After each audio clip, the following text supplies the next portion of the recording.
All right. Well, hey, I still tried it anyway. And you know what? Mm. Tasted like duck.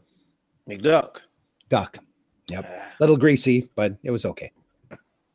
So, hey, buddy, how you doing? I am doing well. I had some Comic-Cons this weekend. You know, we should start introducing ourselves if we actually get more than 30 people tuning in and watching us every week.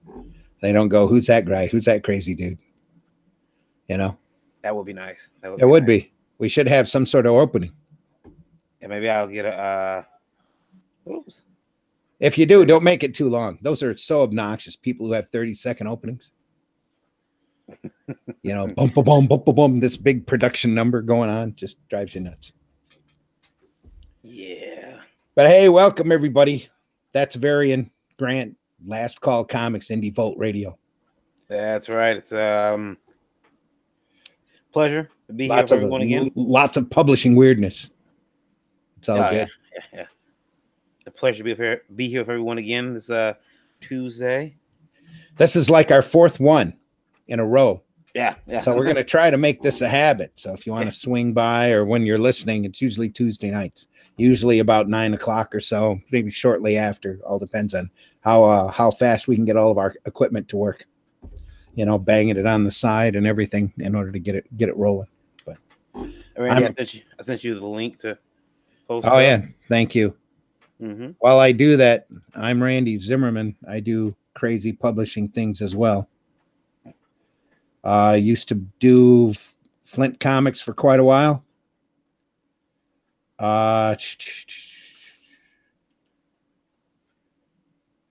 Self-published for many years. Been around since the mid-'80s, believe it or not. And just love this business. Love the independent comic market. Love the idea of being able to say and do and print what you want, when you want, even though the distribution on it gets hinky at times. Yeah. That's a mighty long link. Is it? Yeah. Again. Working. Yeah. That's good. And it's got my crazy, stupid face on it, too. Let me crawl up there to the top and... All right, maybe not. I waiting for a few minutes to see if anybody else comes to the chat, comes in, and giving everyone an opportunity to kind of fill in there. And we're live and chatting comics. Join in. Make sure you put a date on this too. Oh, you did. Okay, yeah. Never mind. If it's all there. There we go. Somebody. Oh, that was you. I was going to say somebody messaged me. Oh, there's Lewis.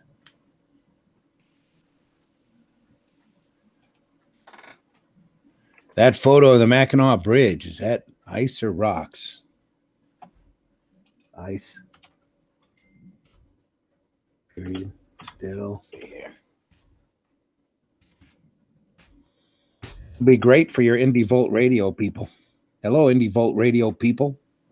Yeah, they. I take these. I strip the video out, obviously, and I put the sound on. I play it on Indie Vault. It's and people like to listen to it. I think probably listen to it in their cars or. You know how many hits you get per I can tell within I can look at the graph and it shows me within the hour who was listening. I think last that's when I put up. I think I had about 80, 90 listeners, and it was middle of the night. Do you only run it once, or is it on your loop? I run it once. I should do it more often than that. Should run it once a day. What's to hurt? Run it at different times of the day, especially during your slow listening times. You never know. Just a thought. Might have some other. What are these two weirdos talking about? They're kind of funny. Yeah. Mm-hmm.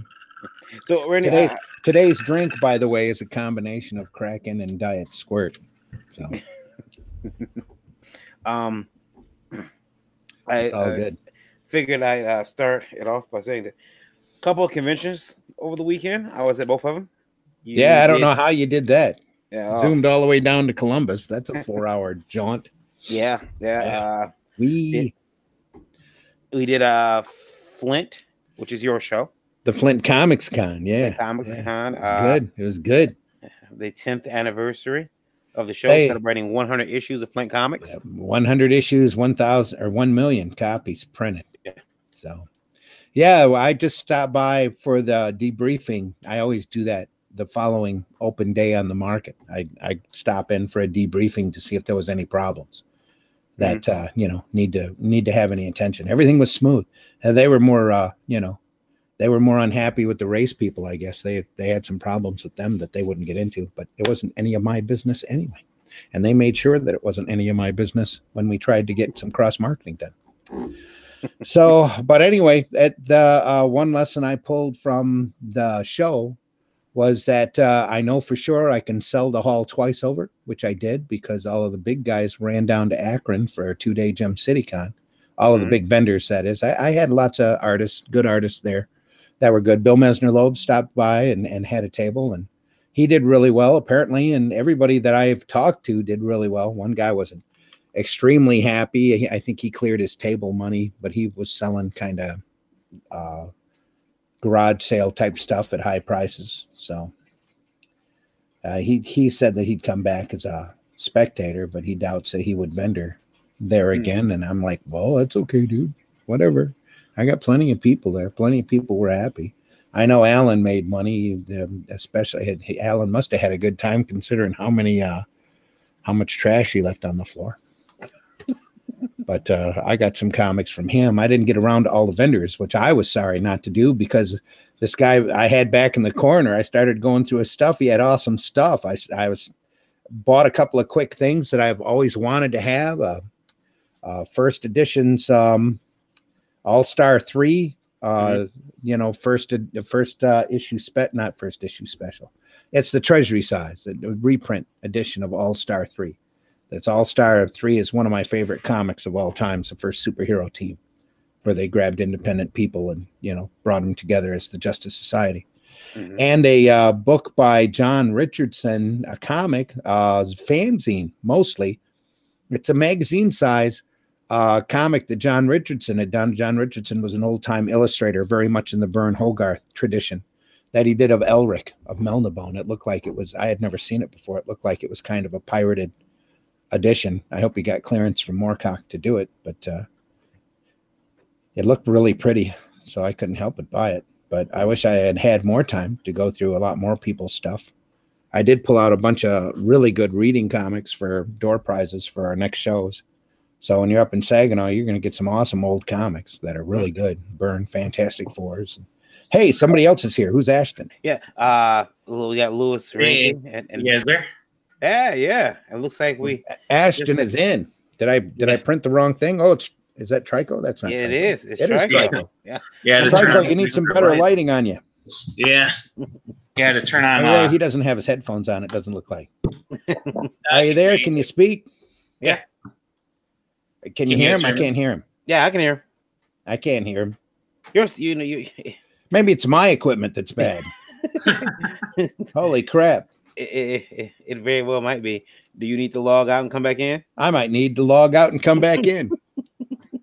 I can hear you just fine. I hate to even chance it though, because if I do, you know, I might not hear you.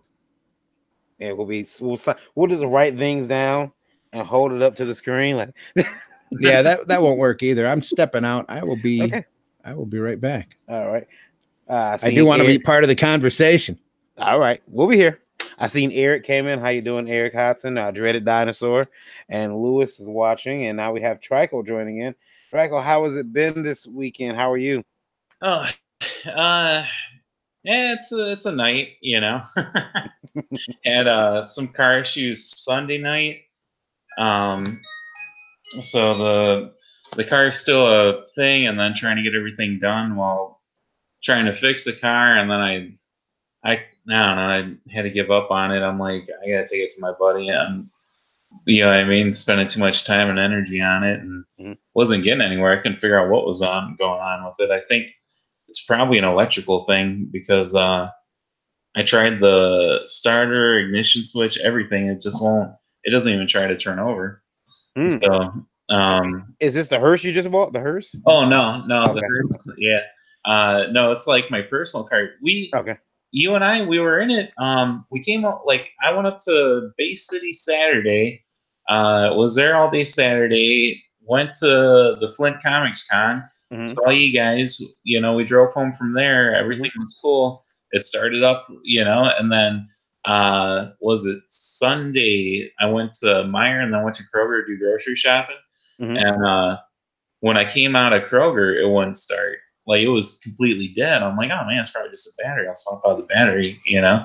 So I got the voltmeter at home and stuff, and check the battery. It's not the battery. I'm like, well, that's weird, So then I'm like running through trying to check everything on it, and nothing's coming up as bad. So hey, I can hear him now. So can you hear me? Who's that? Can you hear me? I can hear you. Okay, good. Cool. Now Randy can hear my tales of woe about my car. You have tales of woe about your car?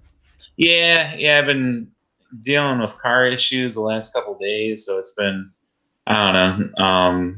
It's been a rough start to the week, But that's never fun. Yeah. I was like, I gotta go online with the guys tonight, so brighten up the week. Yeah. Well, we are live. We're live on Indie Vault. You probably need to brighten up your room a little bit. Oh no, it's cool because when the lightning goes off behind him, it like illuminates his head. It's awesome. Oh, that's it. Yeah, okay. I need to time it out so I say something dramatic and then the lightning goes off behind me. Yeah.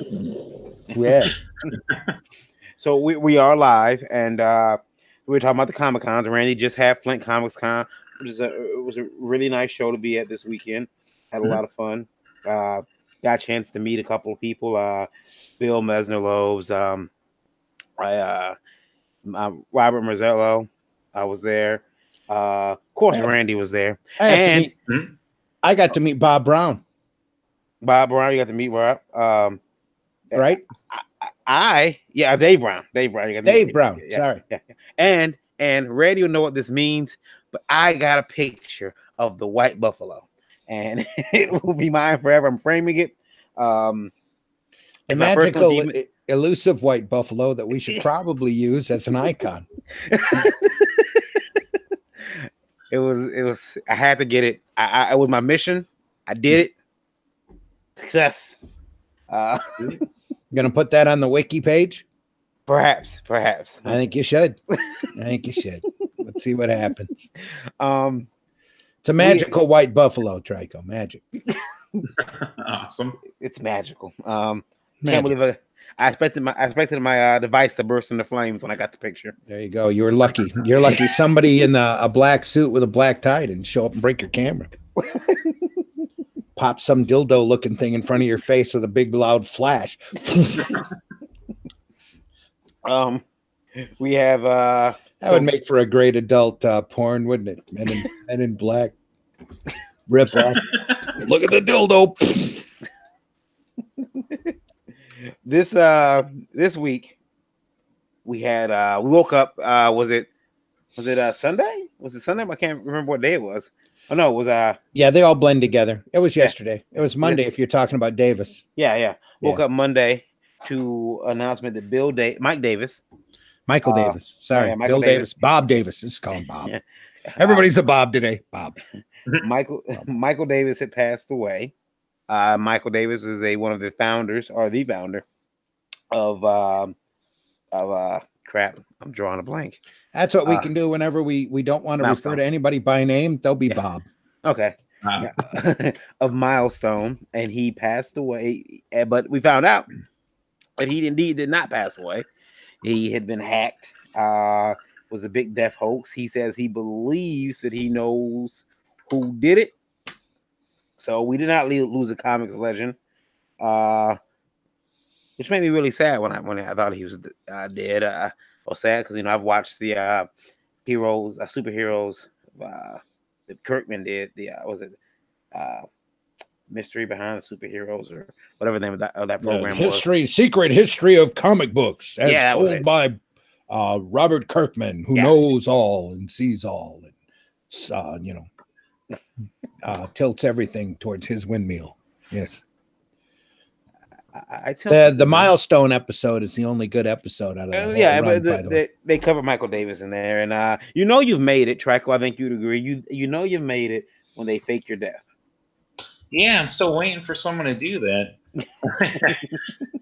That's when you know you made it, and plus then I can say what's the quote? The rumors of my death have been greatly exaggerated. Yeah.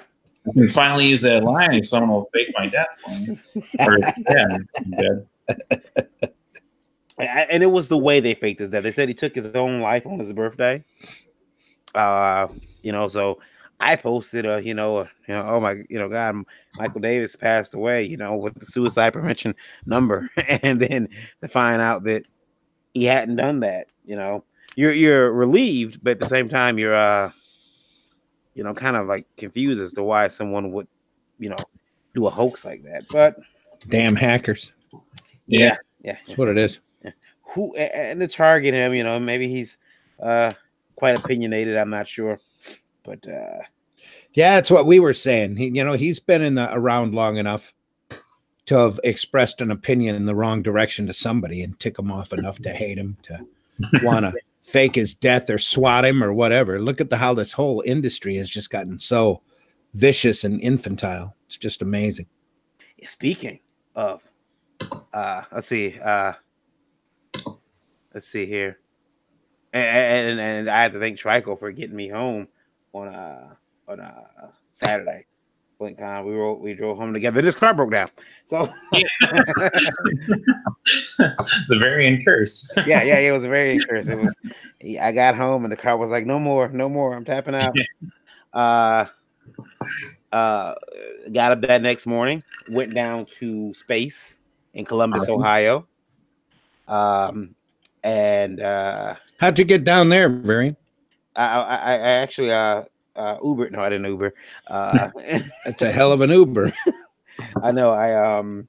One of the young lady who does our interviews, JoJo, she was like, "Hey, I'll drive down." She likes to drive herself places because she feels that if she doesn't drive herself, she'll be trapped.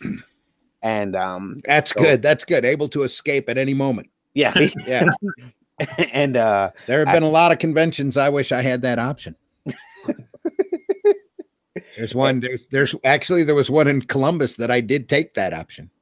Is he? Well, yeah. Randy would escape a lot of cons. It got to be 2:00 on Sunday. I hadn't seen anybody. I was like, why am I here? Yeah. She was like, "Hey, I'm driving down," and I figured, "Hey, why don't we drive down with you?" And so it was cool for her because she had, help. So that was really nice to have somebody to ride down with. And then I drove some of the way. First time I know her car. She has a big, huge truck. Such a little person, and that thing has some pep. Yeah. A couple of messages here. Lewis says, in regards to Michael Davis, co-founder of Milestone, he's the creator of Static Shock. He's also been one of the most prolific talent scout mentors in comics for the past 25 years. He says it was a very plausible hoax. Michael's been through a lot of personal hell. I've had conversations with him about some of it. When I saw the hoax, I was like, crap, they finally drove him there. I mean, it's sad that you're able to believe that a comic book creator would commit suicide. I mean, are we all that depressed?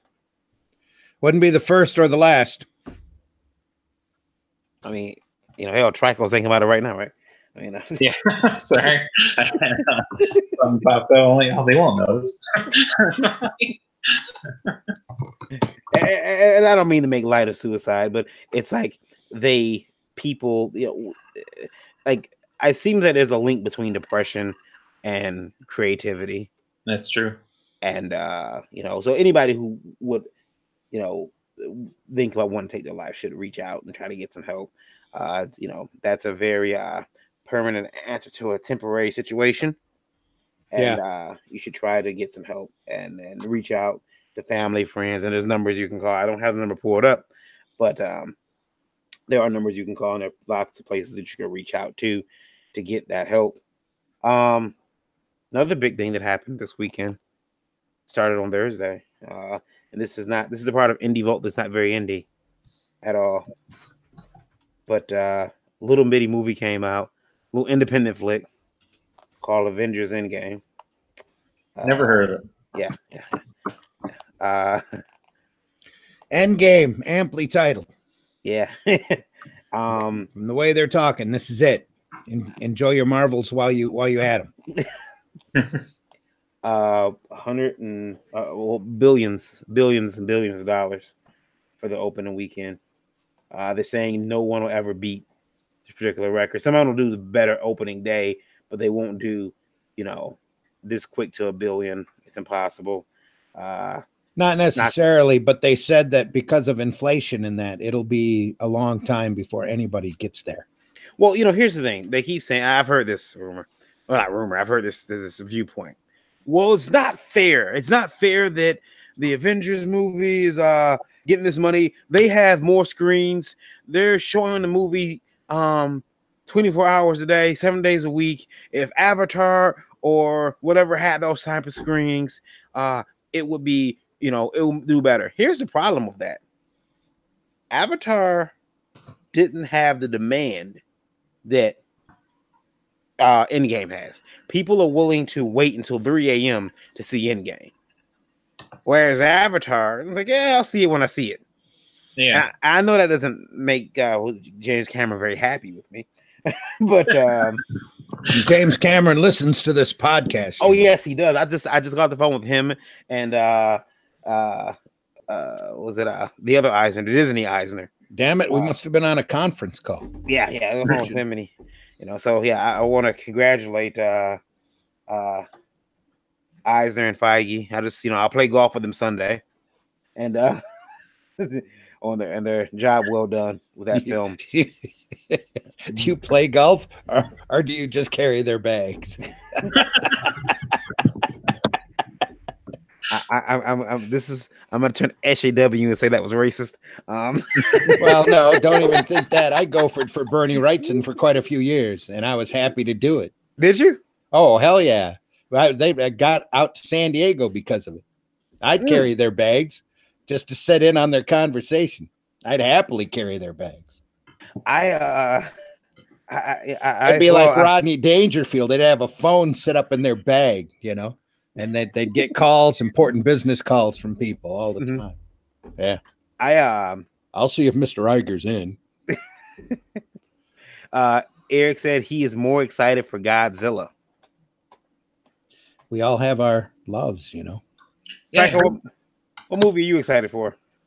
Well, I still haven't seen Avengers Endgame yet. I just haven't gotten to it yet. The Godzilla one, I saw something online where they have like 17 different monsters or something are going to be in there, or they're going to hint about 17 monsters. So I think that'll be cool. The last couple of Godzilla movies I thought were okay, but they weren't really nothing to write home about. So hopefully, they kind of give us like a really good Godzilla movie. Well, I'll tell you what I am excited for, and I'm going to purchase it on Amazon. Unicorn store. No, it won't be Unicorn store. I'll show you guys right here. It is by far the best, the most interesting indie movie. I'm sorry, Gabe's in the chat. Welcome aboard, Gabriel. Gabe Cantu. Indie movie about a rabbit. No. Here it is. Wait for it. Is that Detective Pokemon? No, the Beaster Bunny. Beaster Bunny. Yeah. The Beaster Bunny. I can't wait to see it. It looks interesting. It's been on my timeline over and over and over again. I can't wait to see it. It's only $2.49. Well, that's pounds on Amazon Prime, but I'm going to definitely get a hold of it. You haven't a hop in hell. Look at it. That movie looks interesting. I don't know why you guys are you having a hop. It's the greatest Easter horror film ever released. So they're right there in the quotation marks, and it's an independent film. So I gotta check it out. And damn it must be true. Yeah. If you see one bunny monster movie in your lifetime. Make sure it's that one. Yeah. The Beaster Bunny. I bet there's a trailer on YouTube. Oh, I bet there is. I bet there is. I can't. I can't wait to see it. I'm going to rent it, and I'm going to watch it, and I'm probably going to make sure that I'm medicated when I do so. Oh, just a little bit of self-medication. That's all you need. Having said that, Lewis gave me Lewis was talking about the $1 billion, and here's a question from him. I will read it to you. The Avengers $1 billion question. He says, let me see. I'll pull it up here because you can see this is a top-notch organization, and I am. You are top-notch. Yeah. If nothing else, don't tell me that was racist too. Retailers and media. Hey, Avengers made $1.2 billion. Where's that money in my store? Is it wrong for retailers to take this attitude? Trico, you go first. What do you think? I don't know. It would be nice if like people saw the movies, like the Marvel movies, and they're like, "Oh, hey, I want to read the comics." It would be nice if the movies kind of increase sales of comics, both Marvel and indie. But yeah, it seems like it doesn't happen too often. Yeah. And you think that people well, I mean, if you think the stores would show some type of turnover, a new Iron Man movie comes out, everyone rushes to get Iron Man. I did see that they said Captain America books were shooting up in value on eBay. Cool. Randy, what do you think about that? Retailers wrong to feel they should be getting in some of that Marvel money? Buddy, I'm going to sit down and do a update on Spank the Monkey on the comic market. Yes. And we'll get into that. But I got to tell you, Marvel's had 10 years. DC's had 6 years to cater to the retailers off of their cinema achievements. And they've done little lip service one-shots, and you had the Marvel Adventures line that they quickly disappeared and stuff like that. It's just it's a shame that these people at Marvel and DC don't care about the people going to the theater. And obviously it's become very obvious that they don't care if they're making money or not. So it's not the same company that was there 5 years ago. It's not the same company that was there 10 years ago. And it's definitely not the same company that was there 20 or 30 years ago. And it's a shame because they should all be money machines, and they should be money-making machines, all for sequential art and for this chain of retail stores that are depending upon them to do decent products so that they can keep people coming in to the stores. And the retail shops would be so much farther along if they had bothered to start catering to that audience coming through the door. I mean, what Marvel reprints some newsprint books every once in a while, and so that you can give them away for a quarter. And DC might do the same thing every once in a while, just thinking that, well, somebody's going to walk in, want to know who the hell Doom Patrol is. Maybe we should reprint all the trade paperbacks, But they don't. There's nobody out there chasing after that audience, and that audience is being well, quite frankly, pissed away. So, and they've had 10 years now being chased off. Mm-hmm. So a lot of that audience, the big thing that I found out about Flint Comics that the local comic shop told me is that they had about 85% of the people walking in the store off of the ad had never walked into Amazing before, but they saw the ad in the Flint Comics because Flint Comics was free. Mm-hmm. They didn't realize what a comic book store was like, what a comic retail store was like. And quite frankly, there's ever since Diamond took over, there's a bad stigma that follows the market anyway. That for some reason they think that suddenly doing bad books is going to chase off that demographic, and it's chasing off that demographic in the wrong direction because they're not coming back. And the new demographic isn't replacing it, You can't all of a sudden sit there and do books for girls and think that they're going to be hot sellers when for the last 20, 25, 30 years, ever since the direct market started, they've always catered to books for mostly male audiences, mostly older male. Eric asks, how long until the last local comic shop closes? The general consensus is once they drop to 1,500, Diamond's going to be unsellable and not be able to survive. And right now they're way below 1,900. They're at 18 something, and they're dropping. They're dropping 1 or 2 stores at least a month, if not a week. So it's getting scary, but it's because Marvel and DC are doing books now that are hitting maybe 8,000, maybe 9,000 in sales to the retailer, not to the customer. The retailers are having to eat a lot of this product. A lot of these retailers are out there having to invest in games or grab whatever Funko, the latest Funko pop line that pops out just to try to make a profit. And that should never be happening. So if that's happening at Marvel, let me ask you guys this, because it seems that now Diamond, and if you guys are wondering how come I just seem to be getting lower and lower in the camera, I am. What's happening is in my chair, the hydraulic pressure in my chair has gone. So the more you wiggle, the lower you go. So I think it's the devil pulling me to hell.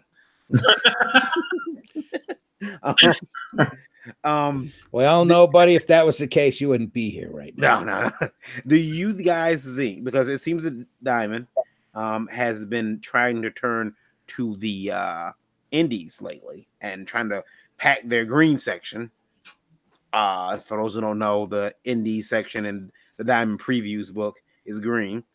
They've been trying to pack it lately, like, oh, we care about indie all of a sudden.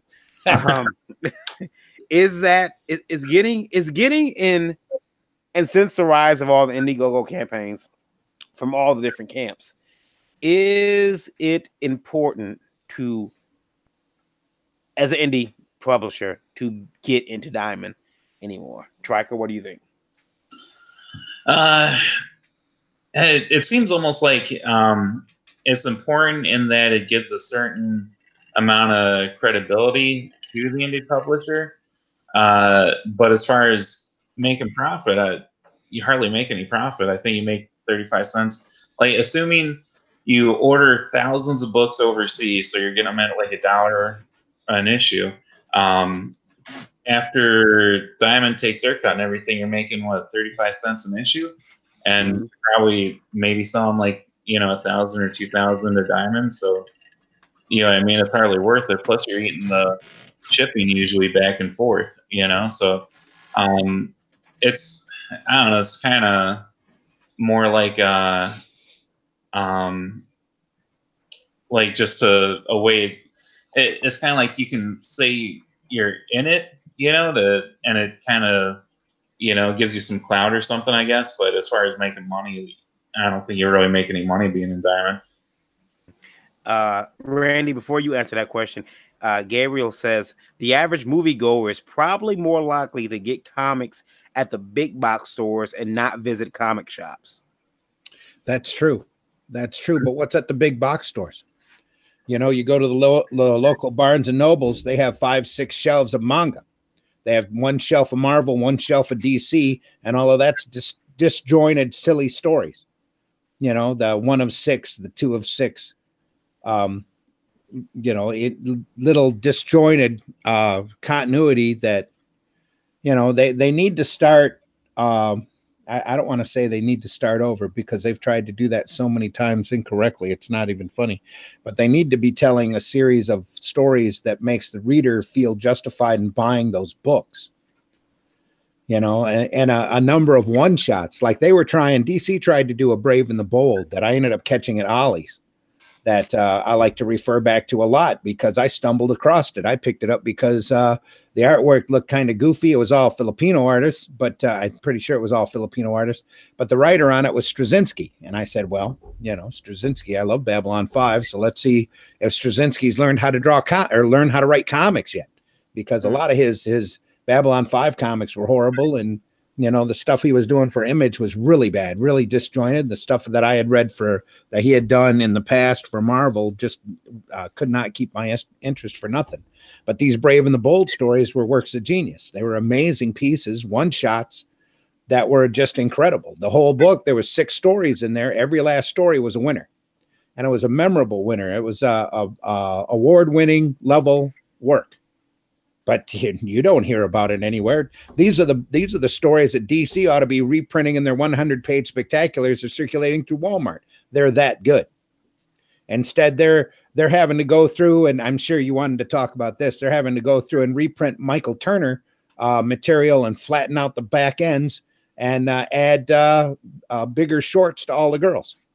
You know, because they're ashamed of the curvaceousness that Turner used to be known for.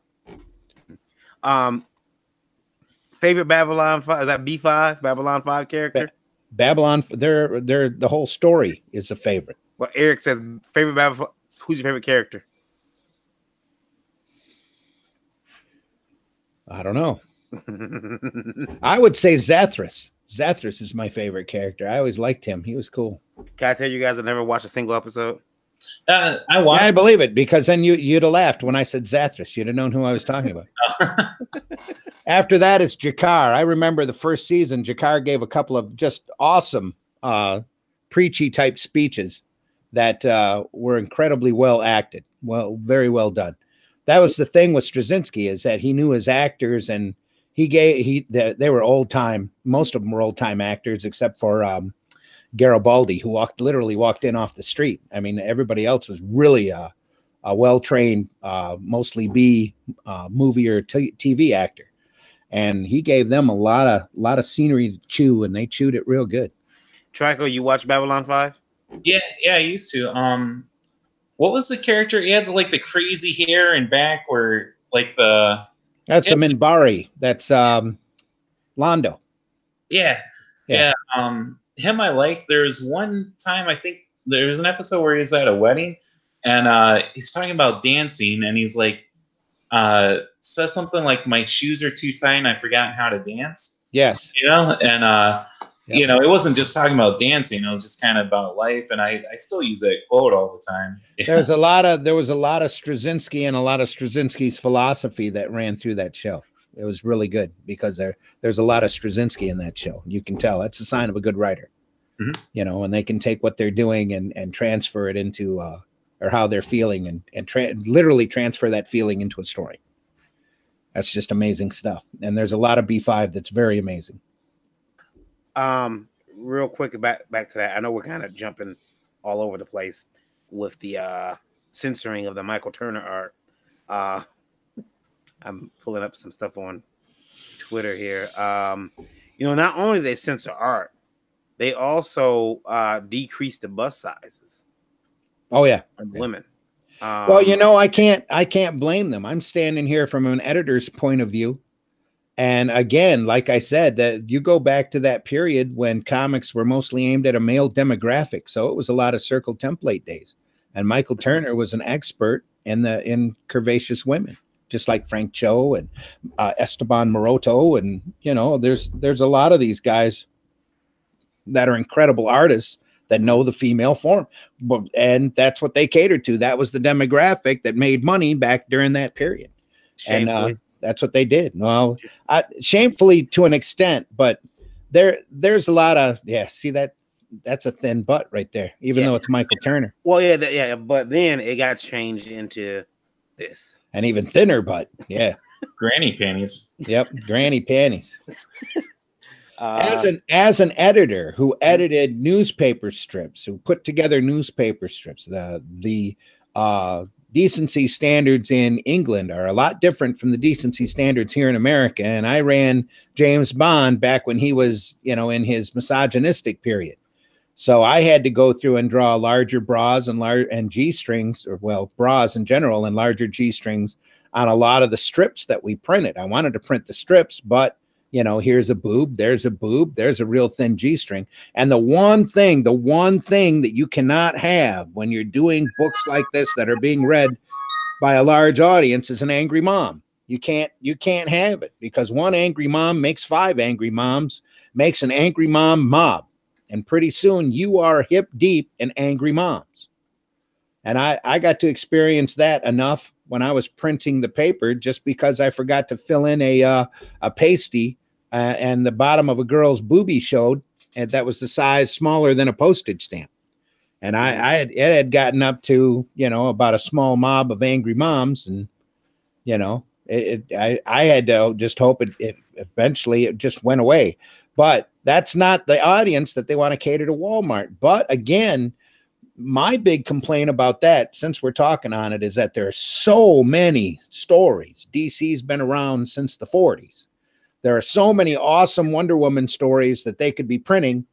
Why are they printing a bad, a period with Michael Turner artwork in it? Is it because the editor likes Turner? Well, if the editor likes Turner, he's editing Turner. There's so many beautiful Ross Andru fantasy-oriented, self-contained stories that are ready to go. There's the old Peters material that they can definitely reprint. That's racy as all get out. If they want to be in that line, that's racy, but not racy because it was, it was Wonder Woman back in the 40s. There's all sorts of stuff that they could be printing other than boob books. Michael Turner is the best artist of the 20th and 21st century. Like I said, we all have our guilty pleasures, and he was a good artist. I don't doubt you that at all. But if they're doing a family-friendly book, they ought to be printing family-friendly material. I have a question. I know he's in the chat. We talked about his book last week. His webtoon. Good old Dreaded Dinosaur. That's right. Good old Eric Hodson. He has his character to Lexus. This book is a ode to the 80s cartoons that Eric used to watch. We all used to watch them. If you're old enough anyway. I know Trico's a little young. Yeah. he may not have seen. I'm still waiting for my voice to change. Yeah. He might not have seen these books, but or these cartoons, but Telexis is pretty nicely rendered. I know Eric's watching. I like to see what he has to say about that, because she's got her hip huggers on, I guess. I don't know how those pants stay up, but it'll mind young men everywhere will and some young girls, I imagine, will look at the character and have some thoughts. But if this is edited over at DC today, those pants are going way up. Let me see if Eric has said if he said anything yet. Let's see here.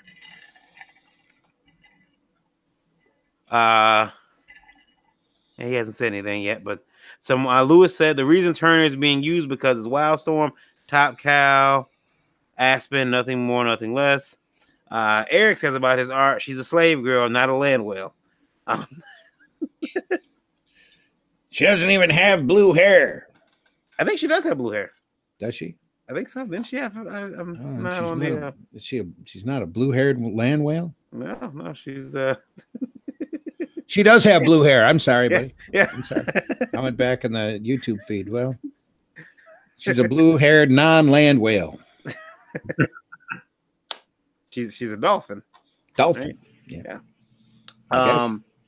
Yeah. Also, when I was down at space, I think they used Michael Turner on that book because whoever's editing those books loves Michael Turner. The problem is that he ran Michael Turner, and some editor higher than him said, "Well, you're going to have to cover up the butts if you're going to run Michael Taylor because we have angry moms." And those books have been out at Walmart long enough to generate a mom's attention. For them to sit there and go through and go, that girl's ass is too sticking out of her pants. You need to, That editor would have been me, but that editor would have been me. But I feel there's something a little disrespectful about editing an artist's work after he's passed. Oh no, I totally agree. My point is that there's a lot of other stuff, better written stuff that they could be, maybe not better drawn stuff in your mind, but better done, self-contained material that's a lot more family oriented that they could be printing other than that stuff. But that's what they're running to the super spectaculars, and that's a shame because they need to do, and I know why they don't do it. It's because they don't want people to see the old stuff. Trago, you've served as an editor, right? On some books? Yeah, on a couple different books. I wouldn't say I was good at it, but I mean, yeah, I'm not gonna put you on Front Street like that. Better than the milkshake girls, I'll bet. Damn it, you went there. I went there. Excelsior. We have Trico to thank for one of the girls. you not put that evil on me. That wasn't even the direction I was going in, Trico. I'm sorry. I didn't even cross my mind when I said it. Yeah. It's all his. No offense, man. If he would have crushed her hopes and dreams, then. And you know, some of them needed to have their hopes and dreams crushed.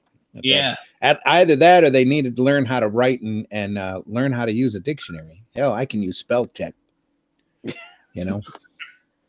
While Draco, what have you ever had to make someone fix art because it was too scant, too sexual, too?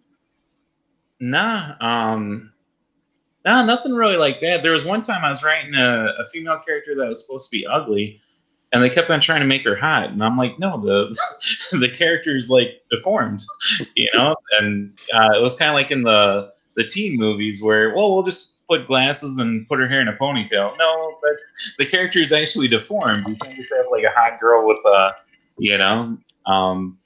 So yeah, that was the only time. Could be that's all the artists could draw was hot women. Yeah. Well, I only hire artists that can draw hot women. So. There you go. I was down in Columbus for Space, which is the independent Comic-Con, which Scott McCloud told me that it is the con that you must go to. If you're looking to get an indie comic, you have to go to Space. And because Scott McCloud says it, I do it. Because Scott McCloud knows all. While there, Randy, Flint Comics ended at issue number 100. You have some very unusual heroes, buddy. Yeah. You hung out with Scott McCloud. Never mind. Anyway, so I picked up the Columbus Scribbler, which is the next Batman villain. I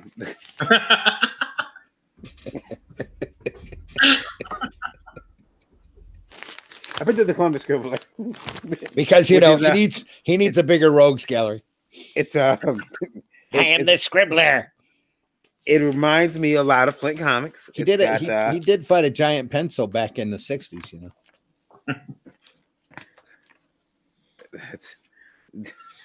But anyway, I'm gonna leave that there. You can put it wherever you need to.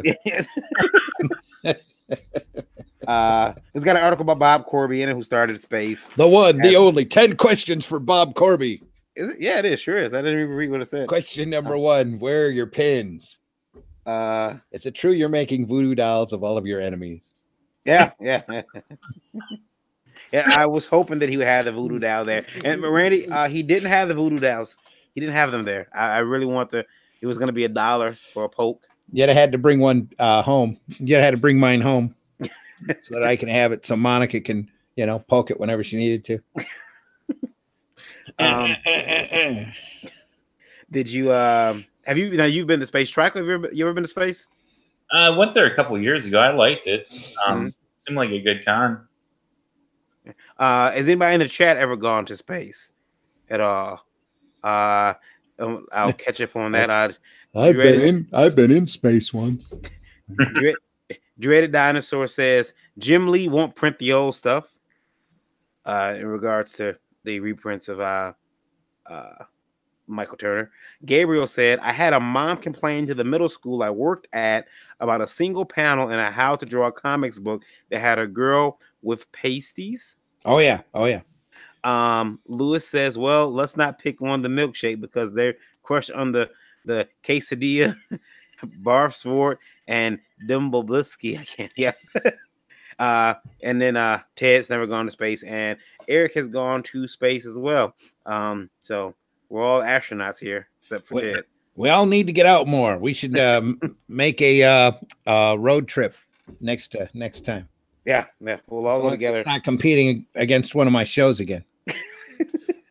Yeah, there was a competition. Space was running the same weekend. They're not competition. We're too far away from each other. I mean, I got to see Matt Fazell 2 days in a row. I seen him at Flint, Oh, And there I you seen go. him down at Space, and that was kind of cool. That was very cool to see him. Got an interview with him at both shows. Yeah, good.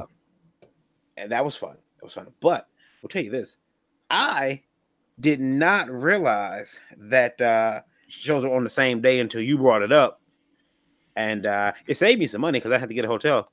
So I had to get a hotel in there. But it was both shows. I enjoy them. I look forward to both of them. I will say my personal opinion is that the Flint Comics Con has the better food.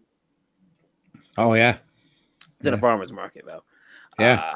It's not just in a farmer's market, buddy. It's in an award-winning farmer's market with a lot of incredibly high-class eateries. Lewis says amazing. Space Guy started while I was out west, and I've been stuck in the Carolina circuit lately. We all need to get out more. I like doing the indie shows. Any other indie shows you done, Trike? I know you've done Space. Have you done like Staple and oh gosh, what was the other one? I can't think of the other indie comic. They had one out in Chicago, Cake. I haven't. Yeah. I've always wanted to do it, but I've never done it. They had a couple years ago. This one guy had one. It was called Ice, and I think it was at like the Wright University down in Daytona. Mm-hmm. I went to that one. It was not really a smaller show for like something that's geared towards independent comics. It was a pretty good sized show.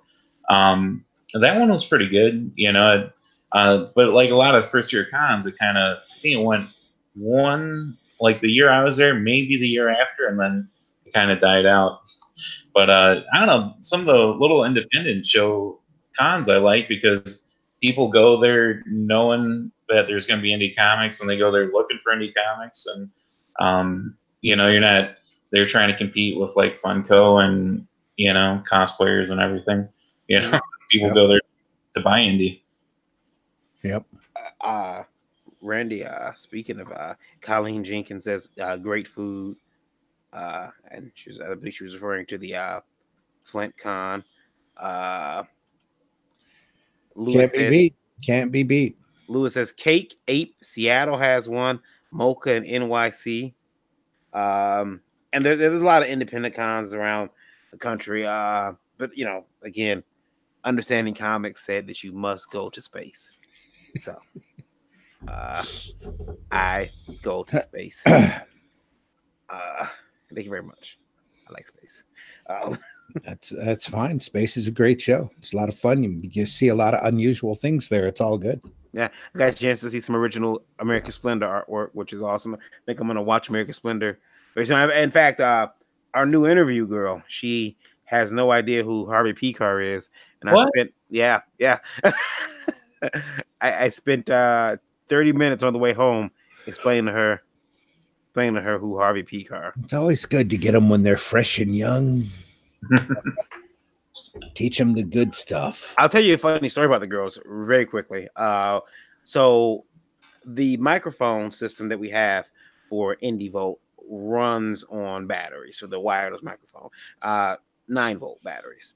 And the batteries, I don't know what happened, but we got in the show and they died. I wasn't getting any audio into the mic. And I'm freaking out, but they built the section around the Northland Performance Center. I don't mean to interrupt your story, but you didn't have to leave home for that to happen, buddy. I had to have the girls run out, and I'm like, well, they built the section around the Northland Performance Center up so much. They put a Menards, a couple other stores, a Kroger. Like, go run to the store and buy batteries, 9-volt batteries. So the girls run out and they leave me at the con, and it's like, it's not that far. It's like in the same like parking lot. They built around the venue, and while they're in the store, they're both dressed to like the nines, and they're both wearing heels, and apparently Trico is flushing his toilet. I'll be right back. I gotta put my daughter to bed. Okay. Suddenly we see the back of Trico's chair. Corinthian leather. And anyway, there's a guy, and he's looking, and my wife and Joe are telling me the story. This is this guy behind them, and he's staring at them. Of course he he says, is. "Hey, you girls don't look like you're from around here." Hey, And you're not from around here, are you? and they say, "Oh no, we just came to get batteries." And then he spots this huge camera wrapped around Krista's neck, and he's like, "Oh, are you guys filming something?" Hey, little girl, are you into pictures? Yeah. And she said it was the most freakiest thing ever, and they got the hell out the hardware store. They should have been weirded out. That was very. And they weren't even at a comic convention and that happened. Oh my goodness. Yeah, they were outside. In the old days, that would have just been normal. You know, what booth are you from, and what character are you dressed as? Well, Joe did get a fan who followed her around the con for 30 minutes. Instant stalker. Yeah, he followed her around the con for 30 minutes, and she was a little freaked out by that. He was a young guy. I think he was like 17 years old or something. Are you a girl? I don't get out of my basement much. You're assaulting our fan base. No, just the stereotype of your fan base.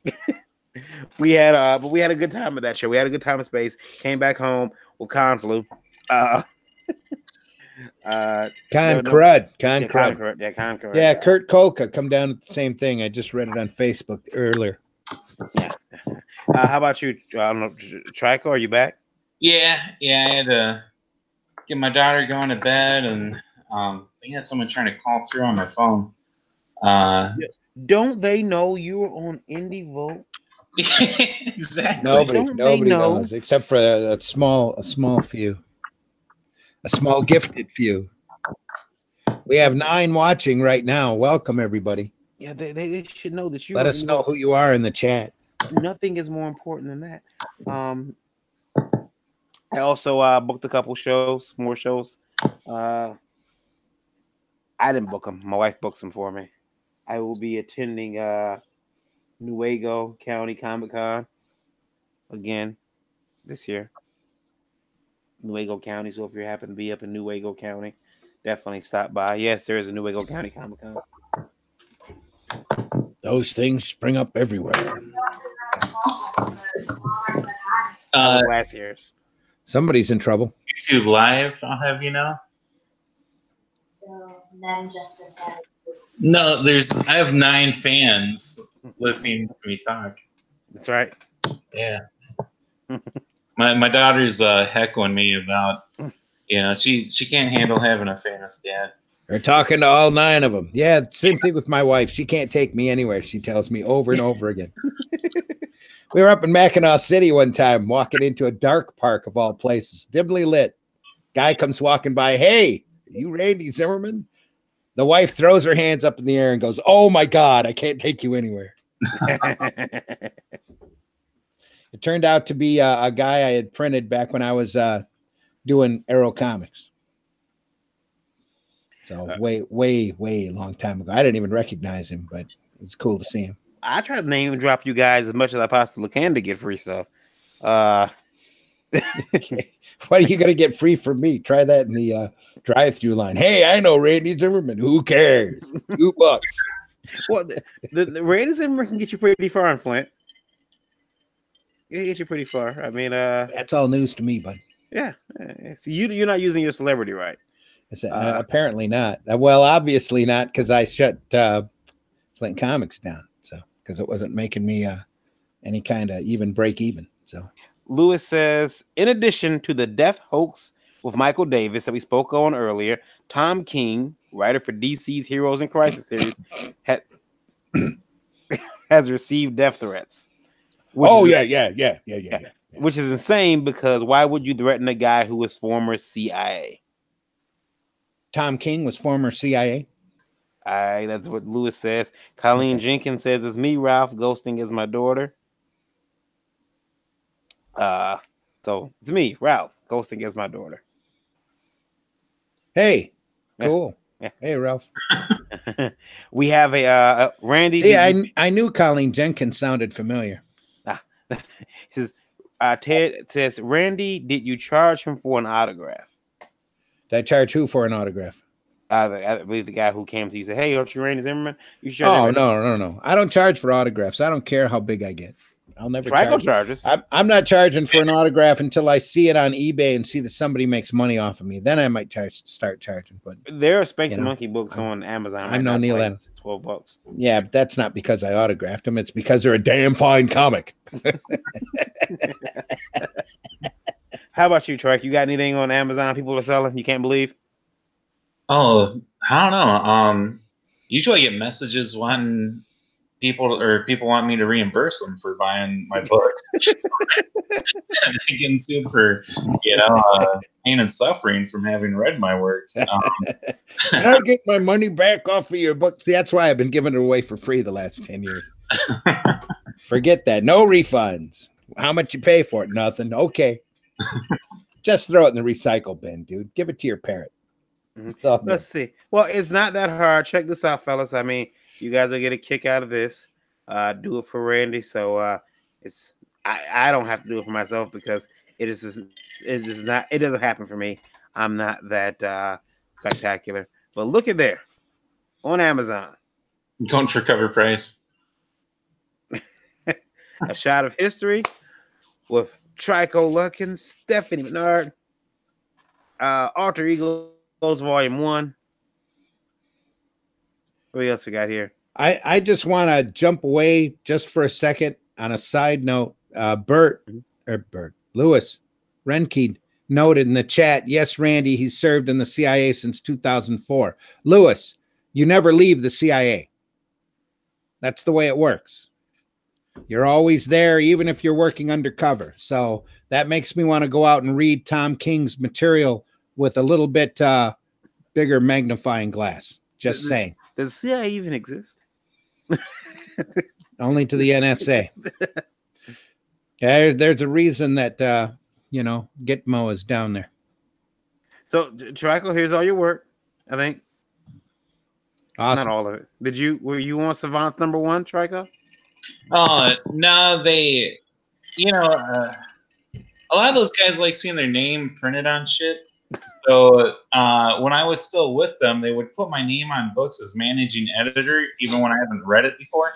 So, and I don't want my name on anything unless I wrote it or did something on it. So yeah, there's a couple books around 2016 where my name kind of got thrown on as managing editor, and I never even read them. If I'd known that, I did that much earlier. I did that much earlier. Yeah, managing editor, Trico Luckins. Exactly. Yeah. Well, you're becoming like the new Alan Smithy of comics. Managing editor, Trico Luckins right now. So you guys are all on there. Let's see. Just some Bob. Just sign it, Bob. See if I can find Eric on there at all. Mr. Dreaded Dinosaur. My brother's all over Amazon. Type in Kurt Zimmerman. He's got about 168 books. Eric's got stuff up there. I think I have one. Scott Zambelli. You've got stuff up there. I've got Zip. But I have an IMDb page. Do you? I do. Yeah, there's Randy's stuff. Look at this. $14.99, $16.99. Anything up here you don't have, Randy, in your personal collection? For what? That you've done? Like the Legend Lore stuff and they have me credited for Legend Lore? Yeah. Hang on, I gotta switch over here. That's my stuff? Yes. Type in Randy Zimmerman and Amazon and buddy, that's all news to me. That's not, I think I might have lettered some of that material, but not a whole lot of it. Somebody might owe you a check. Realm Chronicles, I might have a story I'm really happy with, by the way. I still remember that story. It worked really well, where Sandy calls up a demon called Glitch, little kid, little baby flying baby. Well, there's War of the Worlds. That's mine. Yeah. What was that? My signed copy of go back up. up. My signed John Wooden picture. Holy crap. What am I missing? Holinism. There we are. And Divine Voodoo Worlds.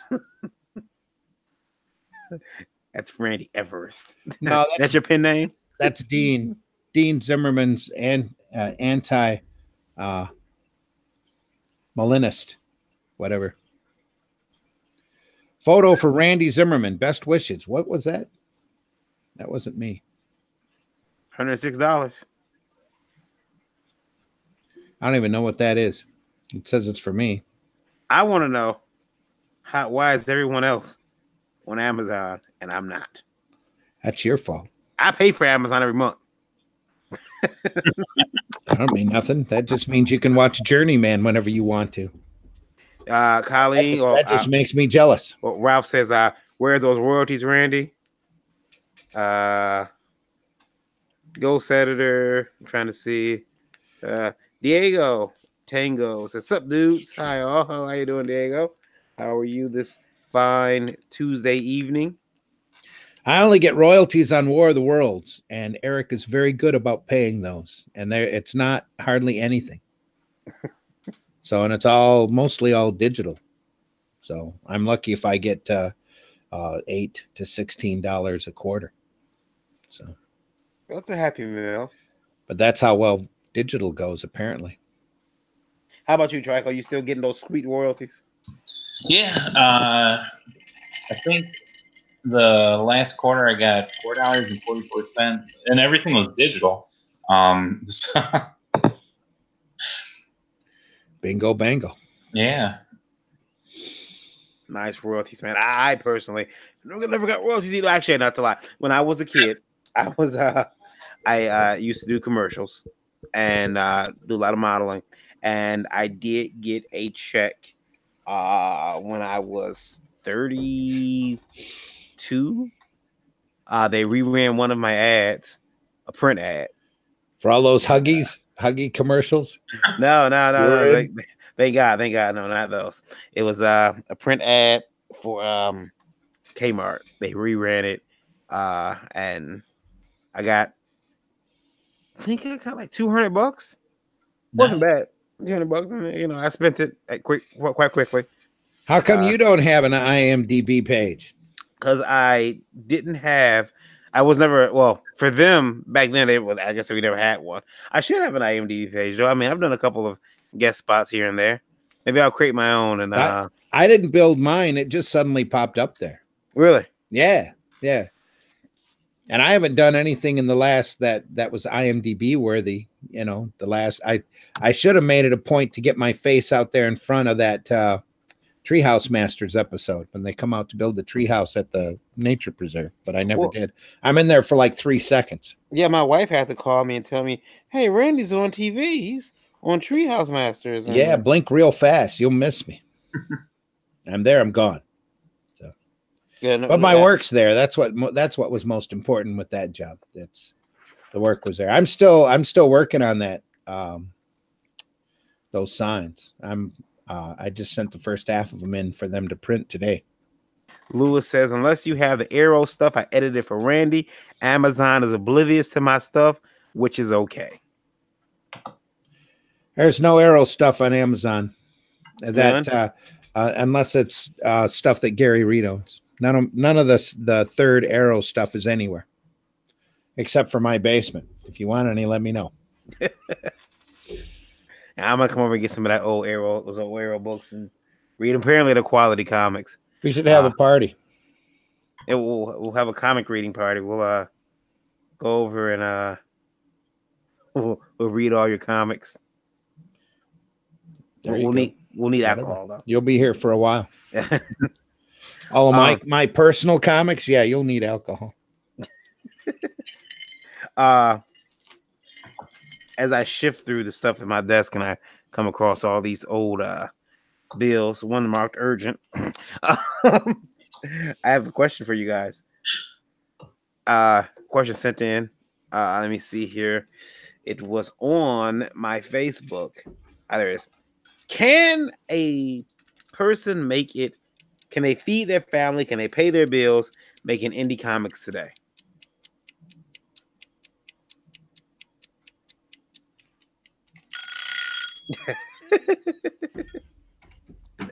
Can they pay their bills? Yeah. Were you asking me that question, or were Both of you? Both of you. Yeah, that's a funny question. And Can- anybody who asks that question hasn't been in the independent market for very long, or they're naive to the independent market, which is not surprising. Are you saying they should go sign up for an EBT card right now? No, I mean, it's not that bad, but you know the old expression, "Don't give up your day job." I mean, Trike went out and bought arcade machines and a hearse. Trico is also a trained mechanic. Yeah. And a professor. Yeah. And a piano mover. Yeah.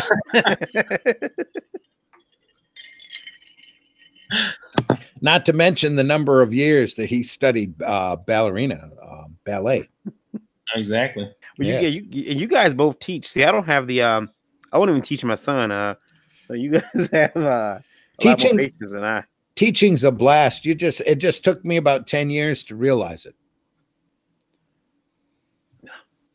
Can't be teaching. I have a let me see here.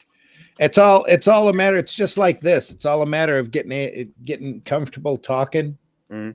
you know, and talking to people. I was never good at that. I was raised in a very restrictive religion where we had to give talks every once in a while out to the public, and I always resented it. It always made me super nervous, and I could never deal with it. Once I started teaching, it took me a few years to get used to it, and once I got a curriculum down and enough confidence in it, I just tear through it now. It's like an act. It's almost like and the kids love it because they're after school. They're bored to death. They're just looking for something to do, and it's all like, "Hey, kids, let's draw a circle." And here we go, and just run off with it. You know, Mhm. We're not here. My big thing is I'm like, we're not here to worry about nothing. We're just here to cartoon. So check that brain, you know, don't disengage. And here we go. You guys think we'll ever have a comic break $1 million on Indiegogo? It's going to happen. It's going to happen next month, buddy. How about you, Troy? $1 billion on Indiegogo? A million. Yeah. Even then, that's a lot. I suppose it could happen. Nothing I put on there, but Cyberfrog's breaking $1 million next month. As soon as it gets done, it gets close to actually coming out of the printer.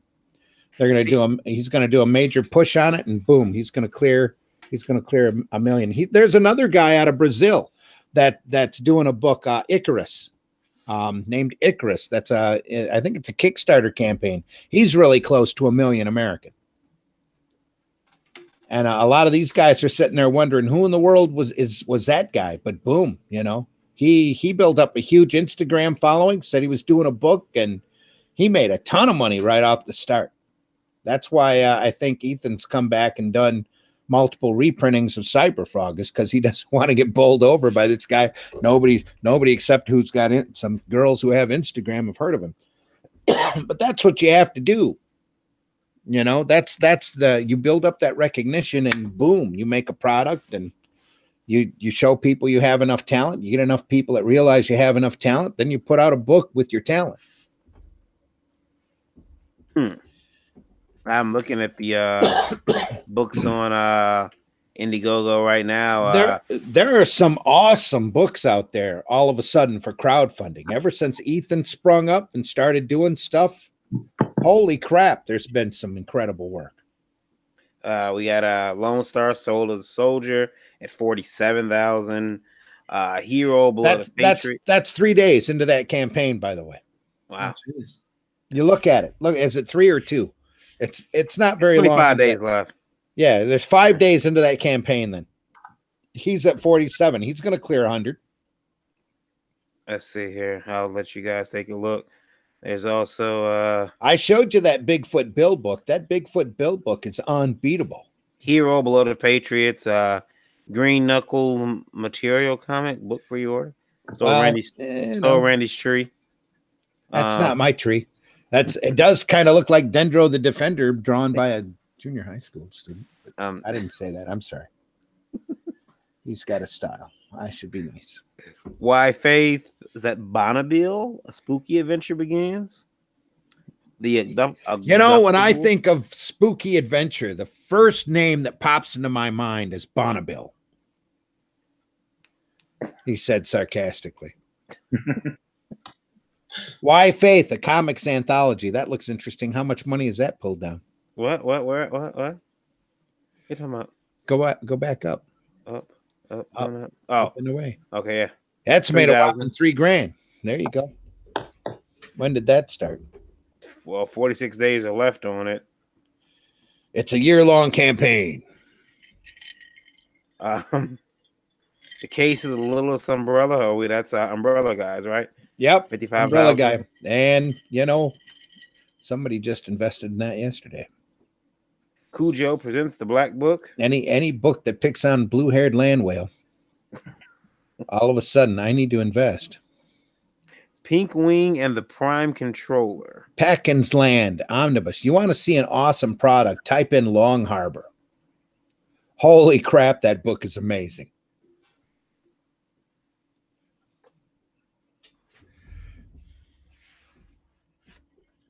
Sky Harbor. Long Harbor. It's one word. Oh, okay. You're going to end up with Long Harbors. There it is, right there. Start. It's a Cthulhu, New England fisherman village graphic novel that's painted. It's amazing. The monster designs on it are phenomenal. The guy who does it is Austrian. And it looks and feels like a Cthulhu book. Now, when I see numbers like awesome. When I see numbers like this, I think, okay, well, the indie comic market is going to be okay. See, this is the cottage industry indie comic market, though. They're dealing directly right straight to the fans. This doesn't help the retailers out at all. Look at that book, though. Keep scrolling down. That book is amazing. But how long for the retailers to say, okay, we got to get some of this action. Let's get indie books in here.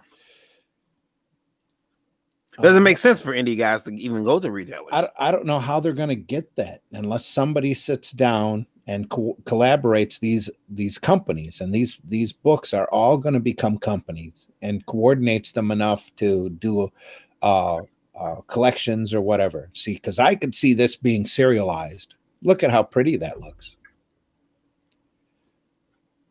The first minute I saw that book, I don't do a whole lot of the crowdfunding stuff. I mean, I got a couple of them when the Gator dudes first popped up. I've got Bigfoot Bill and Graveyard Shift. I got a couple Cyber Frogs coming because I know that's the investor in me. That's something you squirrel away for 20 years that you can turn around and resell on eBay in 20 years for probably 3 or 4 zeros. Eric, especially first printing. Eric said to look up John Cosper. There's all sorts of amazing books out there. Let's see here. We'll look at, I don't know if he meant to look them up on Indiegogo or just look them up, period. But let's see here. And look at that Bigfoot Bill book I showed you a couple weeks ago. Amazing. Shipped in a little pizza box, printed by the same guys who print the high school yearbooks in hardback. Just a beautiful product. Mm-hmm. All done by the guy who used to do Bigfoot Bill. The comic industry chases these people off, you know, and regardless of their political leanings, they're still going to sell books because they've sold books in the past. They've got a rep. You know, you can call Ethan a Nazi until the cows come home. He's still going to end up selling books because he's got a quality to his artwork. People want to be entertained by quality. They don't want to be entertained by idiots standing on soapboxes with washed out colors. You know? I think that, I mean, you have or hungry for female versions of Superman. Superman's only got 5 stories anyway. Where are you going to take that character? That Superman hasn't already gone. How many spaceships does she need to crash through before it gets to be old hat? Eric says Hero just launched. HIRO Hero just launched. All large. Ralph says all larger trades and bigger prestige type format books. Yeah, I think that the indie guys who are doing it now, even if they're Comics Gate or whatever, I think that those books they don't need the stores, which is unfortunate. Well, they figured out their way to get around it, just like I showed you in the original Spank the Monkey on the Comic Market. The whole industry is one big chain, and the next link is built upon the previous link, the guy getting screwed. They figure out a way to get around the system and make money, and they start making money. Trico, did you ever see this coming? Did you see that the industry was tanking at any point? Yeah, I don't know, like a couple of years ago, I'm like, oh, there's probably only about 5 years left.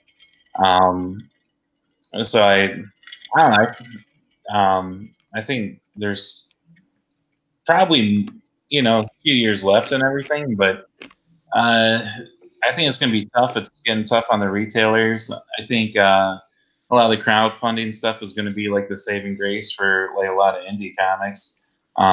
Because I think without the crowdfunding, a lot of the indie comics I don't think would get the word out as well as they do on there. I think it's just really hard for any of the companies to make money or anything. So it's hard to say though, because the company, like, comics have been around for a long time, and there's years where people thought they were going to go out of business and it was going to be the end of comics and everything, and comics are still around. So it's hard to say. I think there might be another kind of like an implosion like there was back in the 90s. All of this could change, Varian, overnight. Absolutely. All it would take is the Iger or the guy who's running Warner Brothers to wake up and realize that there's hard money to be made in the comic book industry, because you can generate all of these IP properties out of it, or the intellectual properties out of it, and decide that they're going to start doing products that make money instead of products that just cater to whatever political whim the people up there want to lean towards. That's why I said anytime somebody wants to start up a change.org petition to call attention to that, I think you'd have a ton of people sign it real quick, because people want to be entertained by sequential art. And there's really big money to be made off of comics. They just have to tap it. That's all. That's all they have. They have to decide to tap it. They have to decide that they're going to try to make money again, instead of just 8,000, 9,000 print runs. Eric suggested that we check out Monster MD, Evil Needs a Checkup, Dr. Black's, and Invisible Assistant, Heidi's Misadventure in Monster Mending. Eric's up on all the hot lingo. Look at that. That's a good book. They're all good. Look at that. I'm looking at Dreamcast next. Dreamcast looks pretty good, by the guy who does the Sweetcast podcast. I'm sorry, you said Dreamcast and my heart fluttered from the old Sega system. Oh. But I sunk hundreds of dollars into, only for it to be discontinued later. Broken hearted. That looks good. Looks like a good book. Does. There's good talent out there. There's really good talent. And Didio, silly Didio says there's no good talent out there. It's just everybody's Trackle, got an Indiegogo campaign. Did you hear about that? Dan DeVito? Yeah. Yeah, they were saying there's no good talent or something. That's why they canceled a bunch of books. Yeah. But I don't know. I can't believe he went on record saying that, first of all, because that's pretty much saying, I don't know. I think at this point he's grabbing any deck chair on that boat that he can, because it's sinking. He's using any excuse, any way to keep his job. Yeah. The truth. And again, all the execs have to do is turn their eye to it and say, how come these companies aren't making money? Because anybody like you and I could walk in there and make that company make money. Anybody who's read comics the last 20 years could walk in there and do a better job. Yeah, it's not one of those monkey typing on a typewriter things either. It's somebody that knows what makes an entertaining comic going up there and telling these people to make entertaining comics. You know, okay, you can have a political belief. You can bestow your political belief all you want, as long as your comics are entertaining. Make entertaining comics. Make art. That's what Neil Gaiman said in his commencement speech. Make good art. That's all people want. They want good art. They want to be entertained by good art, you know, and that's writing just as well as drawing, especially when it comes to comics. Traco, you've been, you know, you founded a few companies. Did you see a movement coming in comics at any point? I see it, you know, every day from various different creators. But did you see a movement in comics that was coming that was going to be as, I don't want to say as destructive, but it's that would change the industry the way it has? Did you see it coming at all? No, not really. You know, comics are kind of always changing, but the kind of stuff that's been happening lately, I didn't really see it. You know, any of the waves or anything coming. I don't think they've changed the industry yet, Varian. I don't think they have. Mm-hmm. I think if they had, these idiots would be doing better comics. You know, they haven't changed the industry. All they've done is gone out there and done a product, made some money for themselves. Well, did you see the? I guess, like, I'm trying to figure out a way to word it. Outside of pissing people off and maybe having some of these comic companies hire shills to go out there and hound them all day, blue-haired land whale, SJW Spider-Man and all this. That's the only way the industry's really changed in the last 3 or 4 years. And again, I still want to see somebody go out and get a hold of Quesada and ask him which one he is. Are you SJW Spider-Man or are you SJW Captain America? Because you're one or the other one. We just have to figure out which one. Because you definitely endorse these people and you should be ashamed of yourself for doing it. If you worked at Marvel, would you out them? Well, for one, wouldn't work for Marvel, but not under their current conditions. But two, hell yeah, I'd do it. I wouldn't dox him, but you know, I would definitely. The shill thing. The shill thing is one scandal away from actually being known. Everybody suspects it. Everybody is pretty sure that's what's happening because either that there's a lot of uneducated fools out there that are wasting their time for nothing outside of causing hate and being mean to people and doing vicious things to people that they don't like or who apparently don't share their political leanings or in their mind doesn't share their political leanings. You know, all these people, the very few of these people, let's put it that way, that they're calling bigots and Nazis or white supremacists, I would even remotely consider to be remotely leaning in that direction. That most of these people are just branded wrong. And all you have to do is take a little time out there and look and listen to some of these videos out there to realize they're just people who want to entertain people. That's all. And so what if they voted for Trump? You know? Gabriel says it's so easy for people to put their work out for the public unless they want to make Marvel or DC comics as possible to self-publish online. Lewis says diamond market is a diamond market. The rest of the world, particularly the supposed comics media, refuses to acknowledge the comics world outside of it. And Ralph agrees. Well, I can attest to that, considering how much attention I tried to get for Flint Comics inside the comics media and was completely ignored. So that's dead on. These people are just shills. And like I said, sooner or later, somebody's going to pop up and reveal it. So it's only a matter of time or a check not coming through or somebody getting disgruntled. Because even what's her face, Renfamous, who I hate the name, the mouse, the blue-haired mouse, was a paid shill for the Republican Party. Now all of a sudden she's anti comics game. Well, who's paying her? You know, Do you somebody's paying her, or she's wasting her time.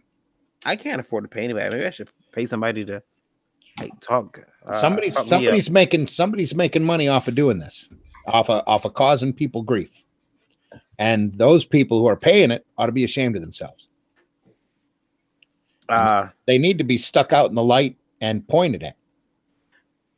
Trike, we both seen people in the industry, like me and Trike got a chance to talk, and he's showing me a couple things. He's pointed a couple things out to me, of creators in the industry that are.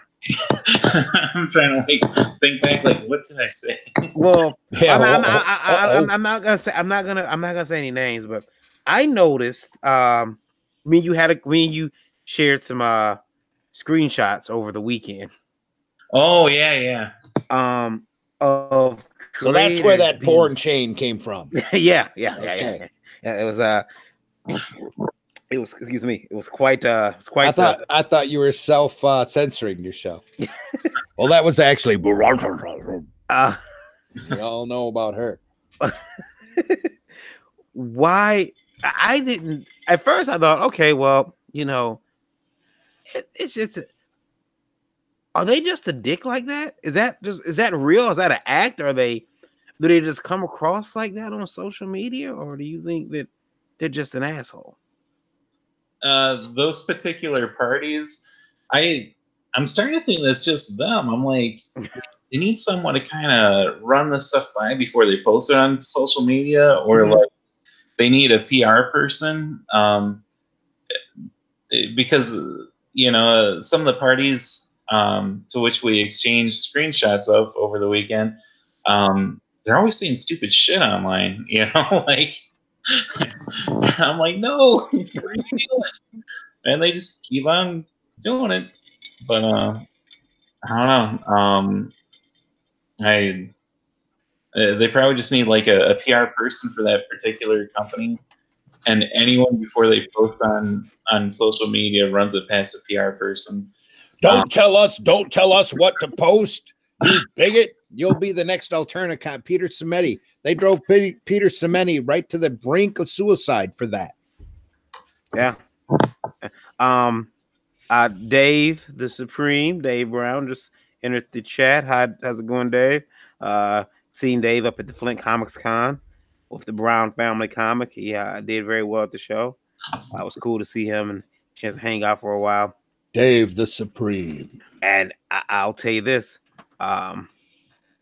I refuse to get online. I'm always thinking before I post something, do I really want to post this? Better just live chat it. Yeah. I'll just live stream it from now on. Get some rum. Say what you want. It's funny. One of my former booth girls. Oh God, I'm probably gonna get in trouble because she's probably gonna see this. Yeah. Well, okay. Don't go there then. Don't go there. Save yourself. Save yourself the grief. Well, she's retconning her childhood. What? Yeah. That's the thing. She's retconning. Okay. Listen. Don't we all retcon our childhood? Not in this fashion. No. Okay, you guys got to hear this, and I know I'm gonna get in trouble, but I don't care. Don't do it. We have 11 people watching now, so maybe you should do it if it gains us more viewership. Hello, everybody out there. Type in the chat. Let us know who you are.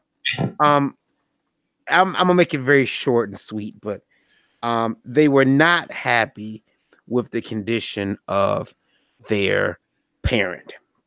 And in fact, there was one time this individual called me crying. I lived at the time I lived in Sterling Heights, Michigan. They lived about 45 minutes away, and they called me crying early, like Thursday, Friday morning. Could you have to come and get me? I have to get out the house. And I went over to get this individual who's a female. And we caught that from the voice. And she says, and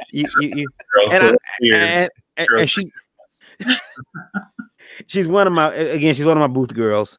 So I'm like, okay, I'll come and get you. And I'm trying to work on my little comic book at the time. So I go over and get her. And on the way back, she says, I can't believe I had the guy there. Me and my mother went to the corner store to get, cigarettes and pop and, which is soda for anyone who isn't from Michigan. And we went to the store and my mom got there and she says to me, my mom got there and she went behind, like she left. She went behind the counter and was talking to the owner of the store, the proprietor. And I didn't know where she was at. And I went outside to smoke a cigarette around the back of the store. And I go back there and my mom is behind the fence and she's on her knees pleasuring this individual. Whoa. Family friendly. Well, yeah. It's fat. I said pleasuring. They could have been playing Scrabble. And that just hurts the knees. Especially when you're losing. And and he says, Mama, I run home. I freak out. And my mother comes home with the cigarettes and the pop. And, I'm like, Mom, what the deuce? And she says, hey, you got to do what you got to do. And so that broke her heart. And she was like, you got to come and get me. You got to come and get me out of this particular house. And I went and got her. And recently, she's retconned all of this. It didn't happen? Well, it happened, but she put other stuff in it. She was a surrogate. Her dad loved the woman, but the woman couldn't have a baby. So her mother actually carried the egg, but then the real mother passed away. So she got stuck with the surrogate. Dude, that just sounds like a lot of drama to me. Oh, yeah. But now, since things have happened, none of that happened. So that's my bit of drama for the weekend, dealing with that. It's like, you lied to me about the surrogate. I was gonna make a comic book out of that. Maybe I still can. The surrogate. Dun dun dun. I still can. I forgot totally where I was going with that story. Actually, make it a superhero team. Make it a superhero. The surrogates. Yes, they were. They're all fertilized eggs whose mothers were. That goes back to Carol Danvers. Oh, well, Carol, poor Carol. Poor Carol. Carol Danvers was a surrogate for an alien. Right? Lewis says people retcon their lives all the time. I'm going to retcon. Again, that goes back to Carol Danvers too. There's a lot of retconning on that. I'm retconning my entire high school experience. Man, I could be happy to retcon my first 17 years, but that's all right. I just tell everybody I was raised an orphan. And I have a brother and a sister, even though I have two of each. And what can you do? Not really. How about you, Tracker? What are you retconning? I don't know. I'm just gonna reboot, just do a whole reboot of the Trico franchise. Reboot is good. Yeah, that's what I call it. As soon as I got it, I got happily married, good family life, great kids. Reboot is okay. That's a good reboot. A reboot is okay as long as it's not Hellboy. Yeah. Which I haven't seen. The movie might be good. I hear it's awesome. Just nobody wants to see it. Who wants to see? That was another, like Solo. It's a movie nobody wanted to see. Oh, yeah, let's reboot Hellboy. Well, what's wrong with Ron Perlman? I have another question for you guys, and you guys both weigh in on this real quick for me. Because I'm going to do my little index cards here. I was talking to another indie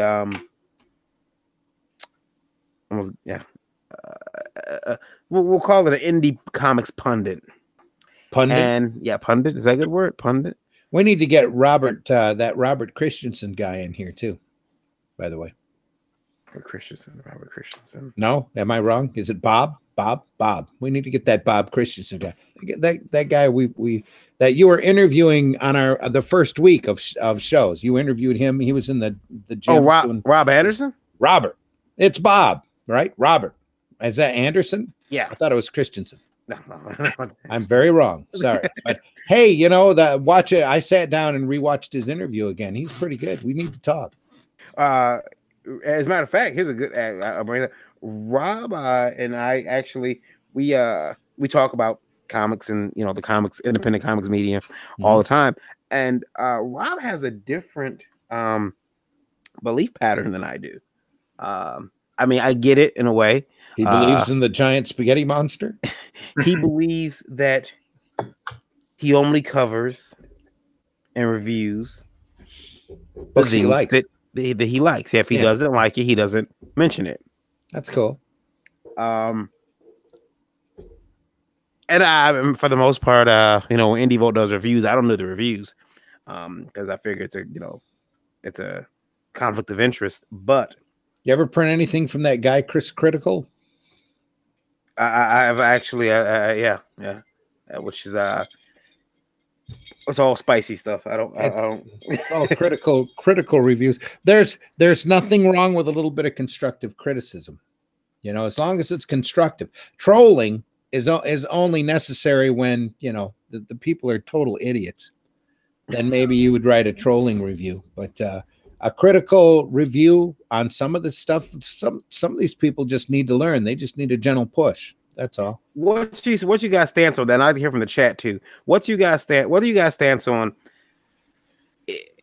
Publishing negative reviews of an indie comic if it sucks. If the comic sucks, is a bad review of it. Is that in bad form because it's indie comic? Should we just not talk about it? What do you think about that, Randy? It's just in the modern, the so-called modern age, nobody wants to. Everybody gets their fifis hurt with a critical review. You need to be critically constructive. Not like I said, don't troll somebody because they actually took the time to draw a comic. Take the time and tell him why he drew the comic. Or what he can do to draw that comic better, what he or she can do in order to make that comic better. That's the whole idea of doing a critique in the first place, is trying to give your opinion, and it's only your opinion, to that person on how they can do better. And that's be constructive. Don't be just, oh, well, that book sucked. That's no review. That's just opinion. How about you, Trico? What do you think? Do you think that a bad review of a comic is indie comic is does it hurt the industry?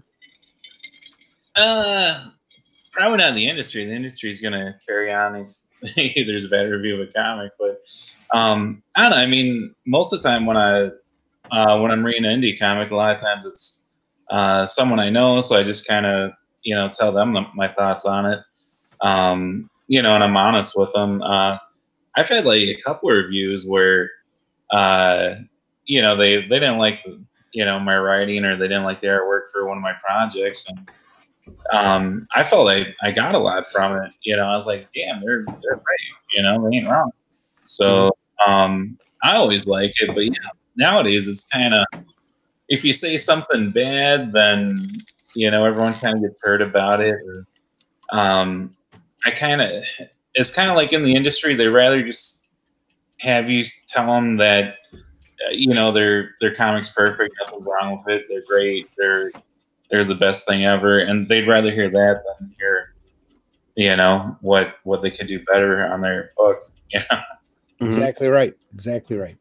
I think personally there's nothing wrong with a bad review. I mean, if you did something, as long as that review is constructive, like you guys said, I gotta echo that.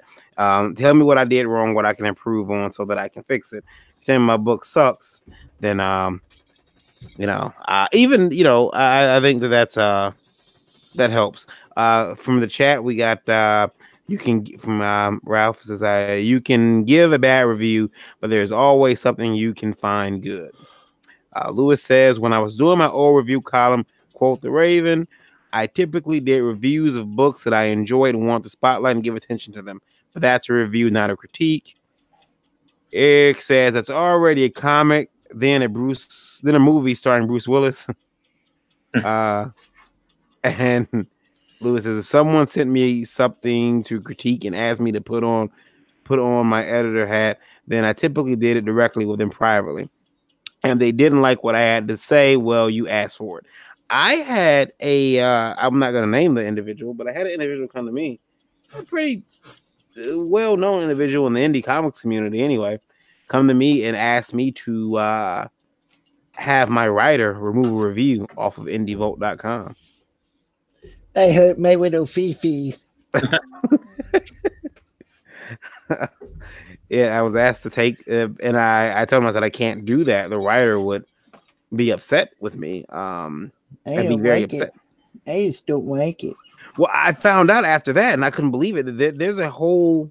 Maybe this is. I shouldn't mention this, but I guess I started that. I've gone down that road anyway. You get some rum, buddy. You know, start drinking. And this is. Be careful. There is a industry or a collective of reviewers out there who are scratching the backs of the independent comic creators, publishers. Like there are publishers who are getting approval of their reviews before they hit the web. So that's not a review then. Right. Like, hey buddy, here's the review. Oh, is it negative or positive? Oh, it's negative. Okay, well, don't print it, and then don't print it, or you know, they probably let them read it and then they let them edit it. However, to remove whatever. I couldn't believe it, and I firmly believe it's why sometimes IndieVolt gets shut out of certain books. Like we don't get review copies of certain. Well, it's like the old expression, my friend, know what to kiss and when. Yeah, you know. It's what it is. They're just kissing the ass. It's media. A lot of the reviewing media, especially in movies anymore, are like that. Look at what Rotten Tomatoes has done in order to appease Disney, especially over the Captain Marvel stuff. It's that way. Even it's just a microcosm. The comics are, and I do mean micro of that media. You know, they got to kiss that ass in order to keep getting those reviews or those review copies or whatever instead of telling the truth. That's Ted says opinions vary, be assertive, not insulting and fair. Eric says absolutely do it. And Lewis says yes, CBR did that. I used to get in huge fights with Jonah Whalen over it. Yeah, well, yeah, that's CBR though. Now, I guess having said that, Trike, you ever get any reviews you thought were unfair? No, not really. For the most part, I don't kiss the right asses, so usually no one reviews my stuff. It was funny when I was kind of in the little clique and everything. Everyone was reviewing my stuff, and there'd be like a new article, and then as soon as I kind of got out of the little clique of indie comic creators and stuff. Since then, no one really reviews my stuff. Like around when Otis Files was coming out, there was a couple comic book indie like mostly comic books, but they did some indie stuff. Like I had a comic coming out and then a movie coming out at the same time. No one would touch it, and I'm like, oh well, I guess I'm just not newsworthy. And then Oakland Press did an article on the movie and the comic that I had come out. So, it's for the most part, I don't really get reviewed a lot anymore since I don't go to the after parties and buy around for people and, all that stuff. But yeah, when I used to get reviews, and a lot of times too, they didn't want to offend people I was working with when I was making comics. So they didn't want to say anything bad. They could have. I wouldn't have cared. But they wouldn't say anything bad about it. It was pretty much, a lot of the reviews were pretty much just like a press release where it's like, hey, this is coming out. It's really great because of this, this, and this. You should buy it. Here's a link for it. It's pretty much a press release, not really a review. Mm-hmm. So yeah, a lot of the reviewers do that. I'd rather kind of have, point out, some of the flaws or something, especially if it's really, really bad, like a lot of my stuff is. I probably sell more because people find out how bad it is and they're like, there's no way I have to read this to verify that it is in fact that bad. And they're never disappointed. So Your stuff isn't bad. I've read it. I have a question. You mentioned something kind of interesting there. You said that when you were in the clique of comic creators, and then you kind of got out because I mean, again, for those who don't know, Trico is a history professor and a mechanic. So he's got a piano mover and a piano mover and a ballerina and a specialist in the ballet. Yeah, yeah. Expert in horse husbandry. Wore many hats. But twice a year, he dresses up in pink chiffon and becomes Captain Equinox. Do you think though that isn't? I mean, if you're getting reviews when you're clicked up, and then you fall out of favor with the click, or you just isn't that a form of gatekeeping? Is there gatekeeping in indie comics? Is that an indie vote first? Have we cracked it? Oh, big expose, yes. Yeah, that's an article written by Captain Obvious right there. Exactly. Every independent comic company is a gatekeep. Dude, they print their friends, they print themselves. And woe be it to anybody else trying to get in. Well, it goes beyond nepotism. It's not just nepotism. It goes into like really gatekeeping. Oh, keep this guy out, keep this girl out. Oh, I don't like her. But start your own comic company. Mm-hmm. See how that, make that go for you. Lewis said, I could remember when I wrote for Comic Book Life by Steve Jackson Games for reviews and column interviews. It was funny because Marvel and DC and Diamond would jump us. Or is it Ralph? Says CBG routinely trashed us as Arrow back in the day. Oh yeah. That's very true. And then Lewis says, and we say, hey, you don't pay for ads. We don't sell ads. We're legitimate news. We don't care if you don't like the truth. We don't care if you don't like being exposed to bad business. But Comic Book Life was a pay-to-read site, and most fans, being cheap, didn't support the site because they didn't realize we uncovered the dirt and just assumed CBR New Rama was news. Yeah, I mean those sites stopped being news a long time ago. All they do is reprint press releases, and even that's gate kept. They don't reproduce all of them. I can attest to that. 5 years ago, when I sent around all the press releases for Flint Comics number 50 with a George Perez cover, that they all decided to ignore. Yeah, I was shocked that George Perez cover didn't get you some coverage. I mean, that was intentional. They didn't get any coverage because I was doing a free newspaper, and heaven forbid a group of independent creators all across the country in every large city with a little bit of culture decide to sit down and start doing their own newspaper. It could have been a nice little, or still could be, a cottage industry. Print ain't dead. That the only reason I stopped Flint Comics was because I couldn't make a steady living at it. Not because I wanted to stop it, Trike, have you noticed any gatekeeping since you have you been? Don't get yourself in trouble. Don't get yourself. Oh no. Yeah, there's definitely some gatekeeping. It's kind of all who you know and who you're kind of cool with, and a lot of them. And I have to throw this out here too. Back when I was Arrow Comics for the third time, Arrow 3.0, I would have probably been better off being a harder gatekeeper than what I was, because I found a few folks' products that I wanted to print really, really bad, and the situation ended up going south because I wasn't pulling down numbers in order to justify them being printed. And when I did that, did that make some people mad. So in your case, you think gatekeeping could have helped you? No, I should have. Looking back on it, it's just like with Flint Comics. I should have definitely cut more time to do some of my stuff because it was my company. I just wanted to print everybody else's stuff because everybody else was cool. You know, and all of my back when I was doing War of the Worlds in Memphis front, for example, at Arrow, I got 2 issues done and didn't get the rest of it out in time because I couldn't hold the deadline down because I was busy working on everybody else's stuff and getting that out to print first. Draco, have you noticed any other? I guess my question to you was: have you noticed any other forms of gatekeeping since you've been like out of the clique? Like, have you, gone to a show where it was Fuse entry? Like, don't let that guy either. Don't sell him a ticket.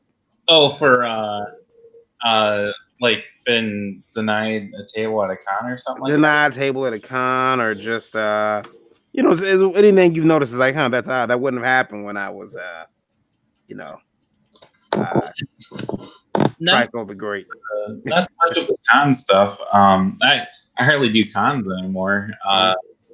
But yeah, with the I don't know, like some interviews and some like websites and everything, they kind of when I do come out with something, they don't really bother running it or doing the press release. Like you can make a press release and it's pretty much content for them, and they don't have to do anything. They just copy and paste it and throw the pictures up there, and then they have some content. And yeah, sometimes they won't do that either. I'll tell you, I've been tapped on the shoulder by a person or two in the industry. Just big dirty secret. A lot of people don't know this, but sometimes I'm behind the camera at the conventions for Indie Vault.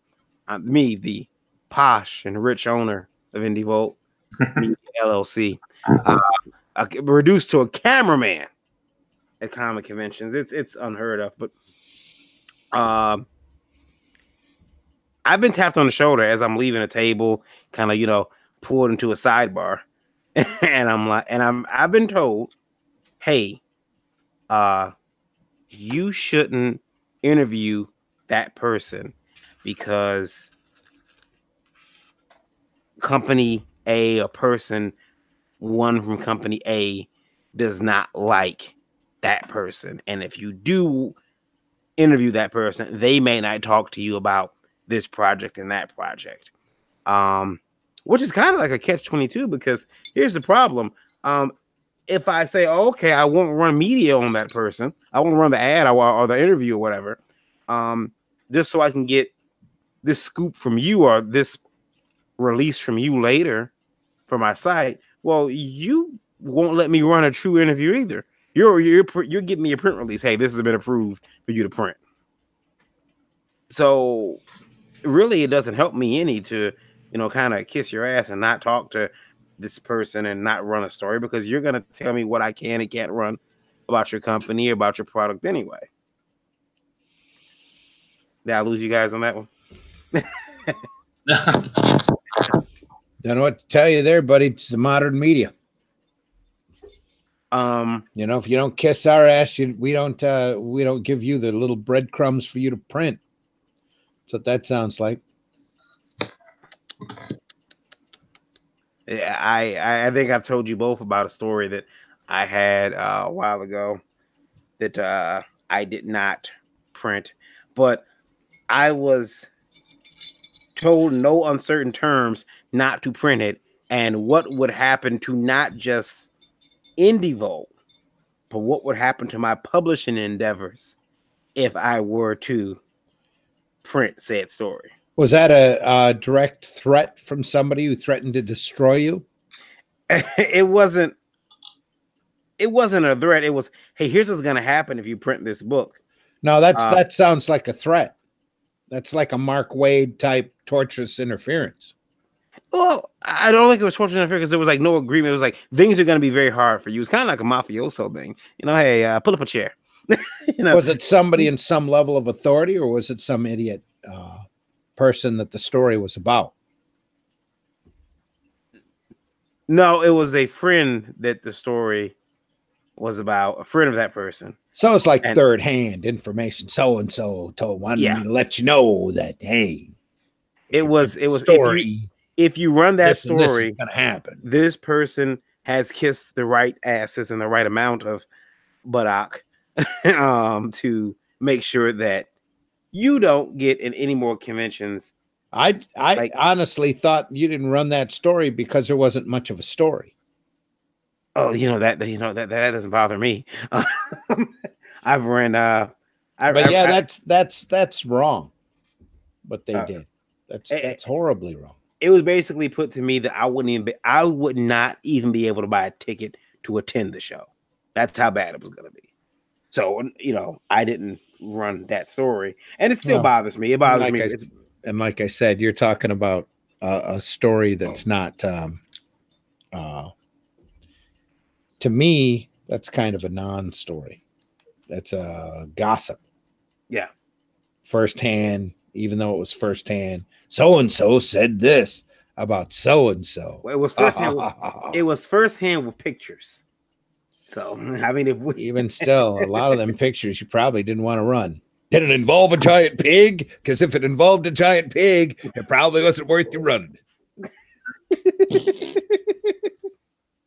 Wasn't an inflatable pig? Because if it involved a party with an inflatable pig, I was not there. That was not me. But I hear you. It seems a little sleazy to me, but that doesn't surprise me in this wonderful market that we're in. Yeah, it doesn't surprise me either. A lot of them, they kind of think they have more power than what they have. You know what I mean? I don't think they would have been able to pull strings and had you banned from con or anything like that. We are in a very small market. There are lots of strings, lots of buddy business that goes on. Lots of that doesn't surprise me at all. Not really. I think it would have been hard for me to get in any. It'd have been hard for me to get in any conventions in Michigan, in Ohio, in Indiana, or Illinois. And again, we're dealing with a market that's just ever shrinking. That's just ever going away. In another couple of years, those conventions might not mean anything. The attendances have to be dropping because there's so many conventions, and there's so much of this BS that's going on with the immature drama crap. So-and-so said this, or so-and-so touched my butt, or so-and-so hugged me. Not even that, because touching your butt is wrong. Don't get me wrong. But so-and-so hugged me for too long. What the hell? Trico did hug me for too long at our Flint.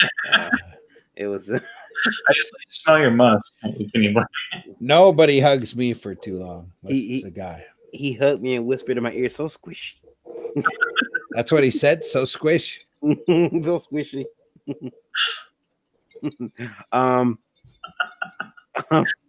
It's so bad. I've gotten to the point where I ask people if I can hug them before I hug them, unless I know them so well that, or unless they hug me first.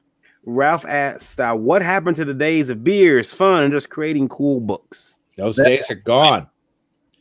That's part of the reason why the market is shrinking the way that it is. All the fun's gone. Yeah.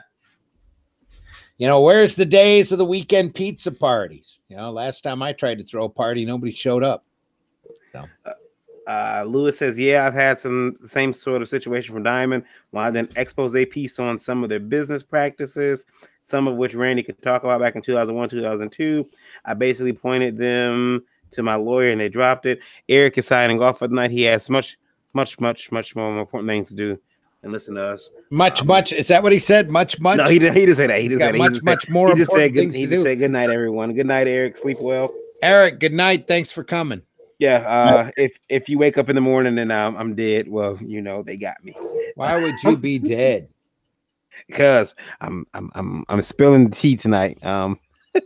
Yeah, you've dug more holes than I have, and I'm drinking rum.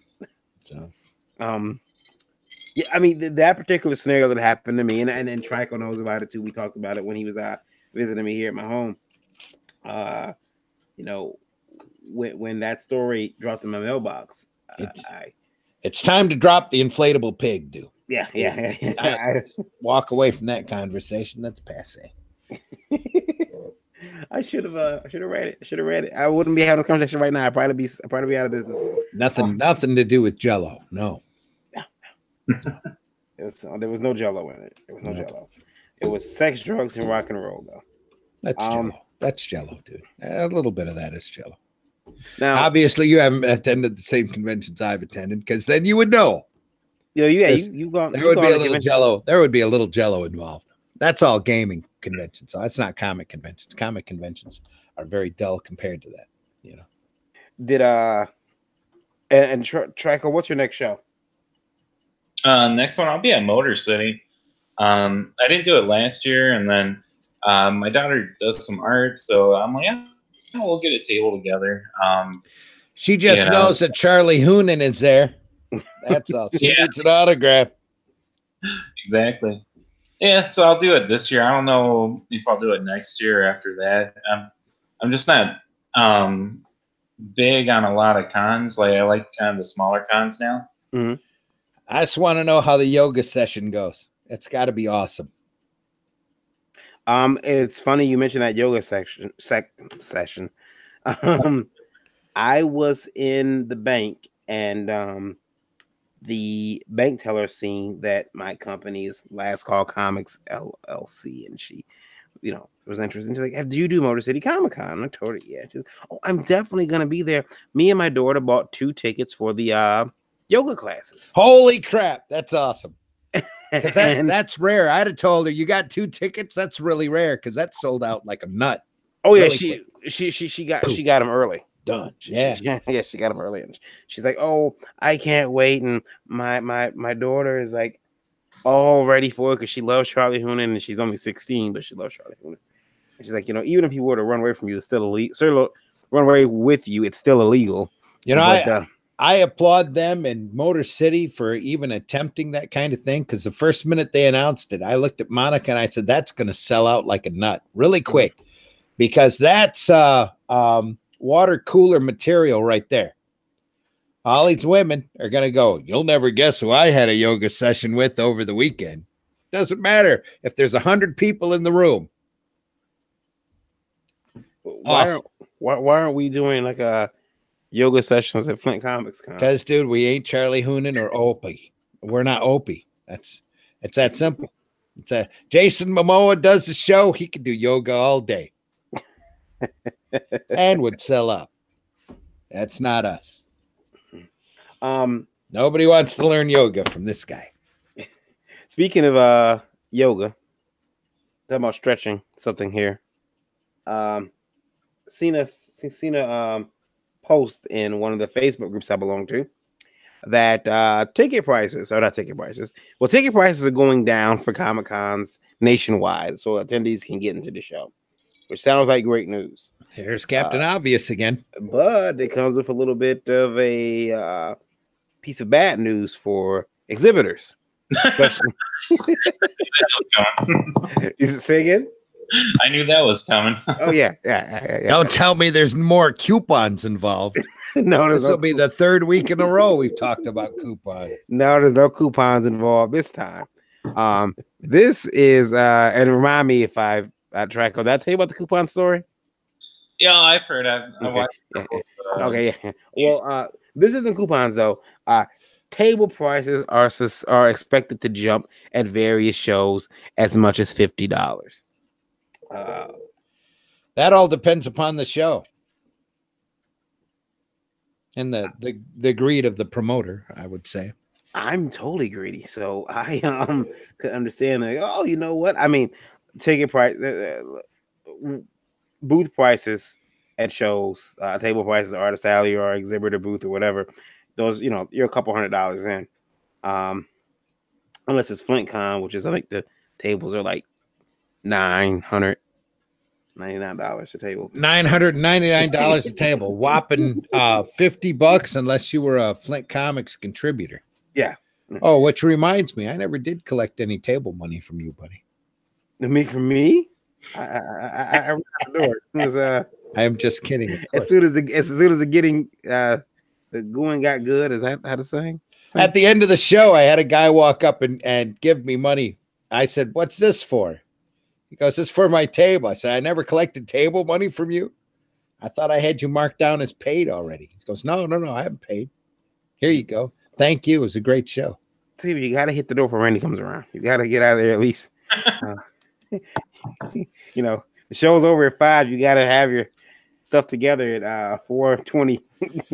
Oh, there's some people at the show I have to remind a couple of times. Hey, you got table money yet? Mhm. But no, it's $50. You know. Well, tables about to go up $50. So your table at a show, I mean, we got a bunch of shows here in Michigan. Michigan Comic Con, I think tables are $325. So if $50 increase, it's gonna put us up. $350. Yeah. What's your stance on that, Tracker? Could you can the indie market, can the indie artist writer bear that type of increase?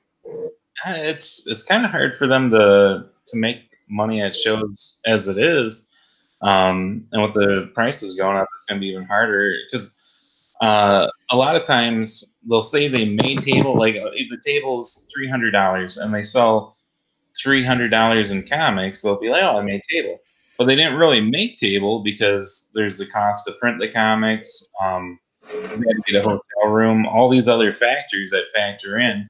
So you guys keep talking. I'll be right back. Okay.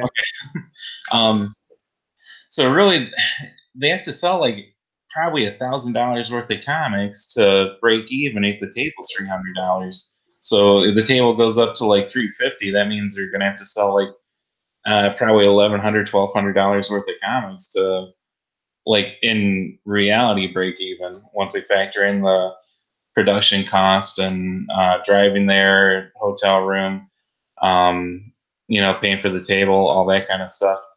So yeah, it'll make it harder for the indie comic guys, and harder for some of the vendors too. The guys selling back issues and Funkos and everything too, because their prices are probably, if Artist Alley goes up 50, then the vendor guys, their tables are probably going up 150. Because I mean, Artist Alley is usually cheaper than those other tables, and they get really jacked up over there. Louis Renke says the show I just quit doing decided they could afford to go track some mid-card indie and big two creators to replace us, and of course pay them as guests.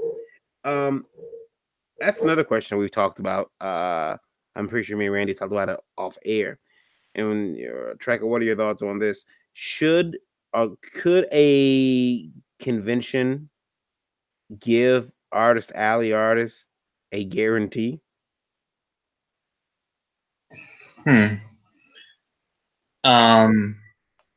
For like just indie creators, In the indie creators, yeah. If you come in as a small press creator, where every dollar counts, and your table's $500, and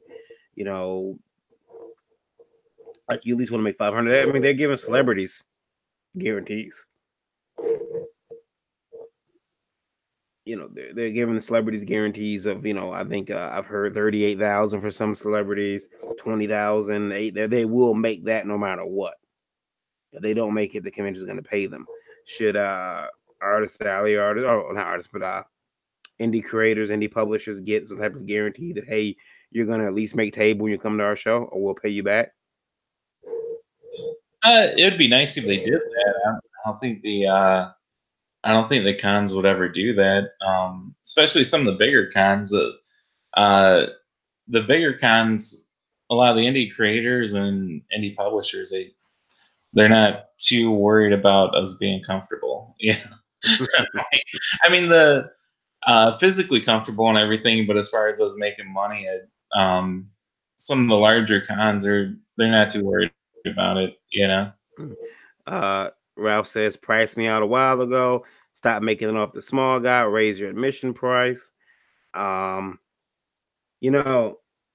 Unfortunately, they feel now that lowering the ticket price brings more butts in, and they can. I've seen as the ticket prices goes down, I've seen the prices go up in other places, like to the point now where the photo ops packages are almost unaffordable.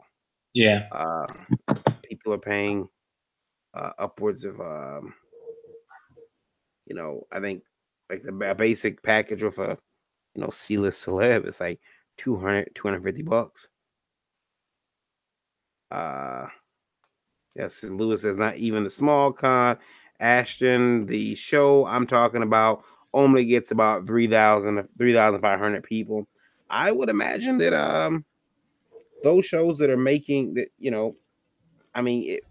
Wizard lower price down $25 for a 1-day pass, 35 at one point for a small show. Well, Wizard.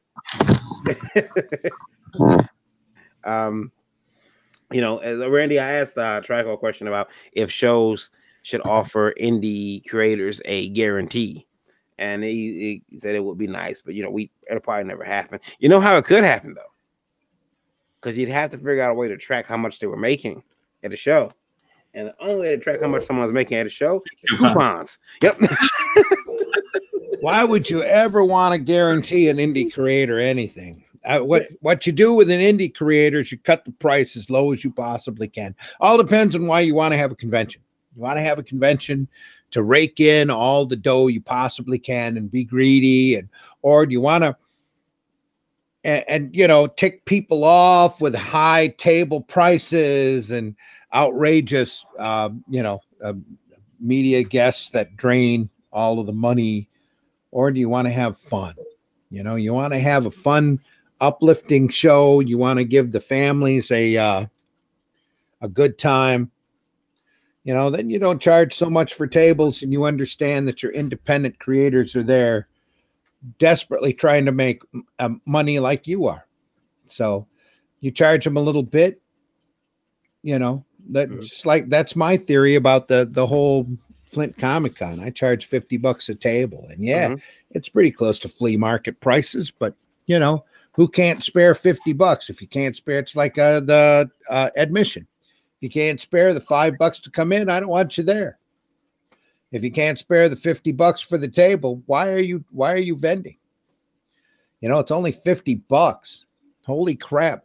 Come on in, vend, push your stuff. You'll make $50 in the first hour, even though I don't have a lot of people come through the door. If I had 3,500 people or 35,000 people I could guarantee come through the door, maybe I would raise my table prices a little bit, but not that much. Even still, because you want happy people. The whole idea behind doing the show is to make people happy. Not necessarily. One of your reasons is definitely to make money. You definitely want to make a profit, but there's a lot to be said with about smiling faces. Smiling faces fill the seats faster than unhappy ones.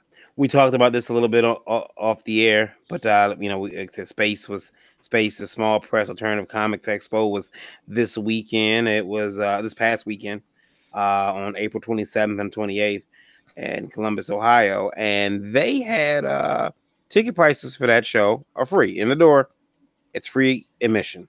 The tables are $75 a piece. So it's $25 more than Flint. Maybe I'm too low. There's Randy's tables. Randy just went up $50 on his tables. Randy, do you think that maybe the ticket prices are 70 or the table prices are $75 there? And that's why admission's free? Admission's free is because Bob wants as many people as possible to come through, and that's not necessarily a good thing. I found, especially with the farmers market, charging $5 weeds out those people that aren't serious about comic conventions. Well, I know that I want to see your show, but I don't want to see it for $5. Jesus. Oh yeah, I'm on the back end of the show. I'm always, at the back wall, which is why I love being, because I can see everything. I like to have you gatekeep. That's not a personal thing. Don't take it personal. Oh no, yeah. And I love gatekeeping. I love gatekeeping the fans out of the industry. And I caught a lot of them. I think between myself and Matt Woodbury of um, Pop Zero, we must have caught like at least 15 people just walking through. Oh, I'm gonna go into this Comic-Con, and it's like, hey, you gotta get a stamp. Gotta go around the other side. Yeah. Well, like I said, we don't want to make a fight over it, but we would like to take these people's monies for that. Yeah. Tracker, what's the most you paid to get into a show? To get into one. Yeah.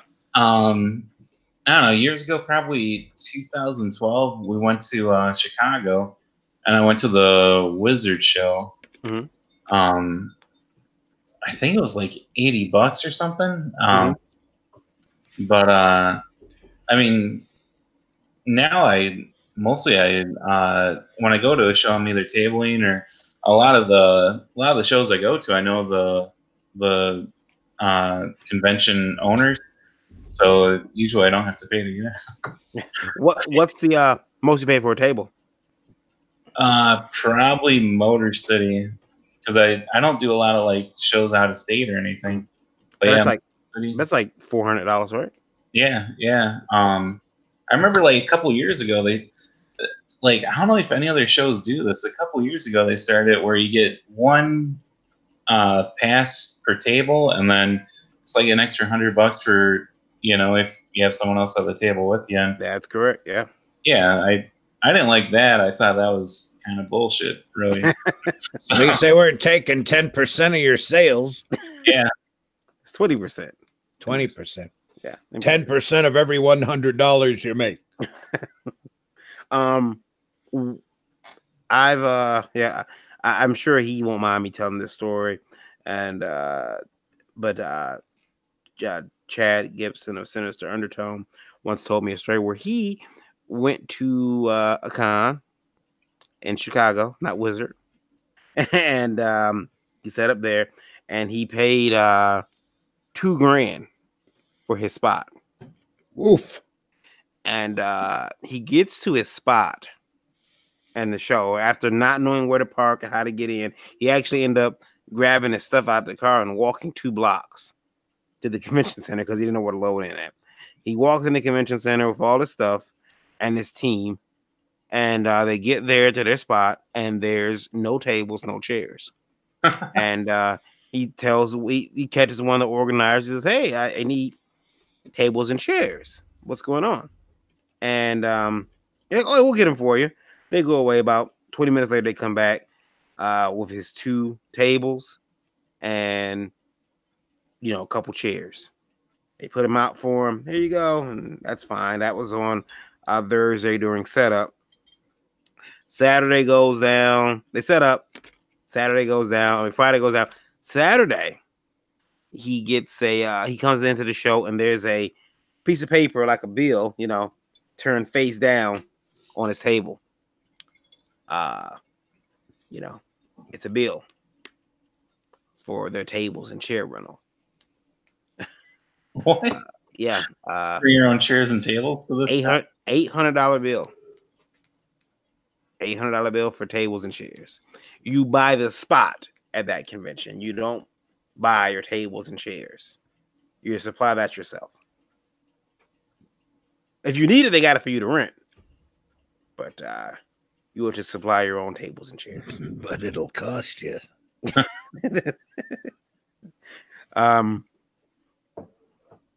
Randy, is that next at FlintCon? Or are we gonna be having to pay for our table and chair rentals? No. Nope. Table cost goes towards the rental fee. How about TracoCon? Is that TracoCon? When I do my own con, yeah. I'm gonna charge for chairs, tables. Vendors and Artist Alley, they're gonna have to pay to get in to get to their table. I'm gonna pay for parking. It's gonna be based on occupants of the car and the how big the car is. That's only fair. That's only fair. Yeah, I'm gonna charge per book. So like the more books you bring in to sell, there's a fee for each book. Let's see. I'm going to You think that's funny, but you haven't actually set up at San Diego before. I have this idea of for Varian Con. Maybe it'll be Indie Vault Con, where because I need to know how much everyone is making. I'm gonna have Volt dollars, where everyone who comes in the show has to trade their money in for Volt dollars, and everyone is to accept Volt dollars. And that's the only way you can buy stuff at the convention. From vendors or Artist Alley, you have to have these Volt dollars. They have a little. They'll look like regular dollars, but they have a little lightning bolt on them, like Jeffrey dollars. $1 bill, but with a Varian's picture on it. Yeah. And they're the only thing you could use, and the proprietors must trade those bills in at the end of the convention. Except for the dollar Volt buck, that'll have Tipsy's face on it. Yeah. And here's the thing too, because after we get that, that's where you get all the because people have to pay for those Volt bucks. We're gonna take the money and we're gonna put it into a lottery and see who actually gets paid. I think it'll work. It adds more like drama to the con experience. Because there's not enough. Yeah, that's legal. And listen, here's the thing: while the wheel is turning, I'm heading out the back door to money. Well, gee, that wouldn't be the first con that happened at. Hey, I'm giving everybody free hot dogs, so. Oh yeah, everyone gets free hot dogs. That's the Flint con. Yeah. And at TricoCon, I'm gonna get a contract for Marvel, hide it somewhere in the con, and then they all have to fight each other like Hunger Games style to try and get the Marvel contracts. Oh man, I think anymore that would work in reverse. Everybody would fight not to get the Marvel contract. Yeah, whoever loses gets a Marvel or DC contract. Let me out of this contract. You get to write a female book where the opening scene happens in a pizzeria. Yeah, it happens in Milkshake. One of the old 50s milkshake places. They talk about food for 5 pages. Yeah. Oh, you've been reading a lot of Marvel lately, dude. I did try to get through a book, and my son asked me, he says, "Dad, I don't have many Marvel comics nowadays." I'm like, me either, son. Me either. Just be quiet and read your essentials. Yeah.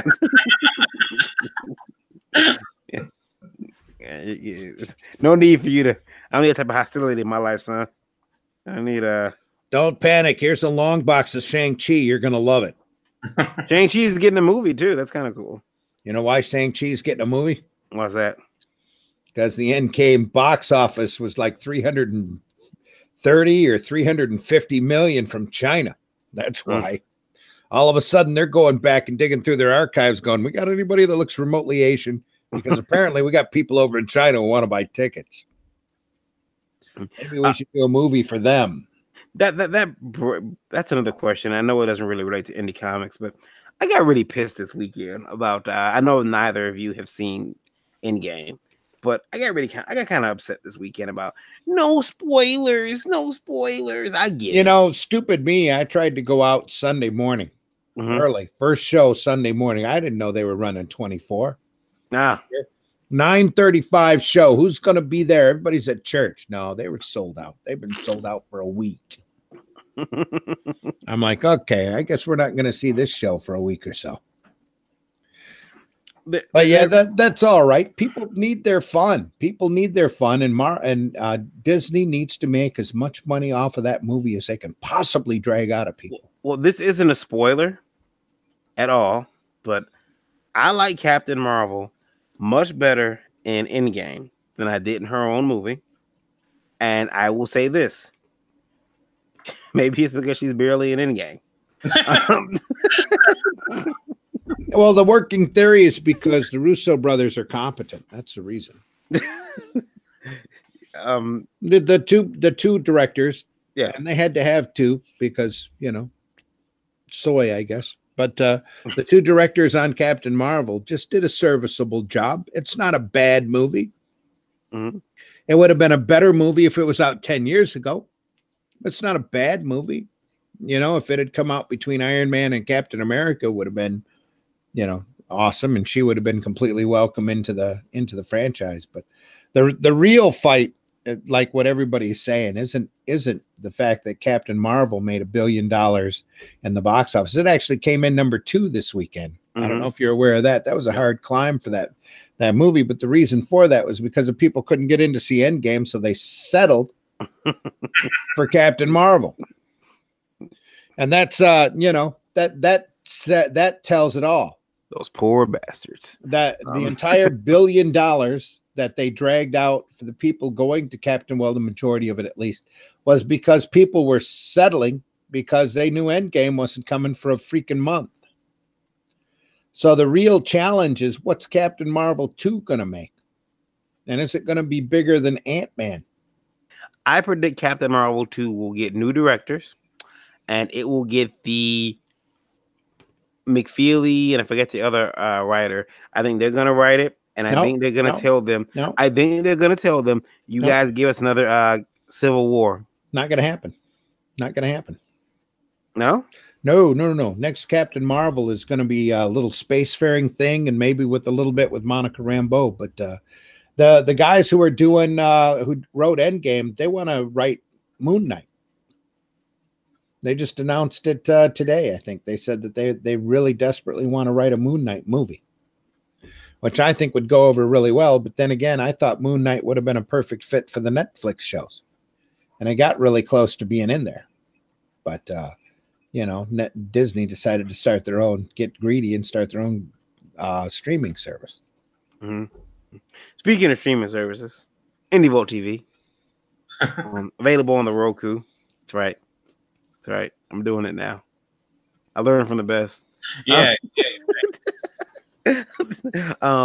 We'll be streaming some new content very soon. If you have a Roku, definitely go download IndieVolt TV. It is free. It is the over-the-top network streaming independent comic book reviews, as well as independent movies from creators and companies such as Atomic Swan, 7-Eleven Entertainment, and Werner June Entertainment. Yeah, it's really cool. And if you're lucky, between the films, you'll get a short from Swedish Erotica. It'll be great. Swedish Erotica recorded inside of an actual IKEA while in operation. That's Serena, I'm telling you. That's before your time, son.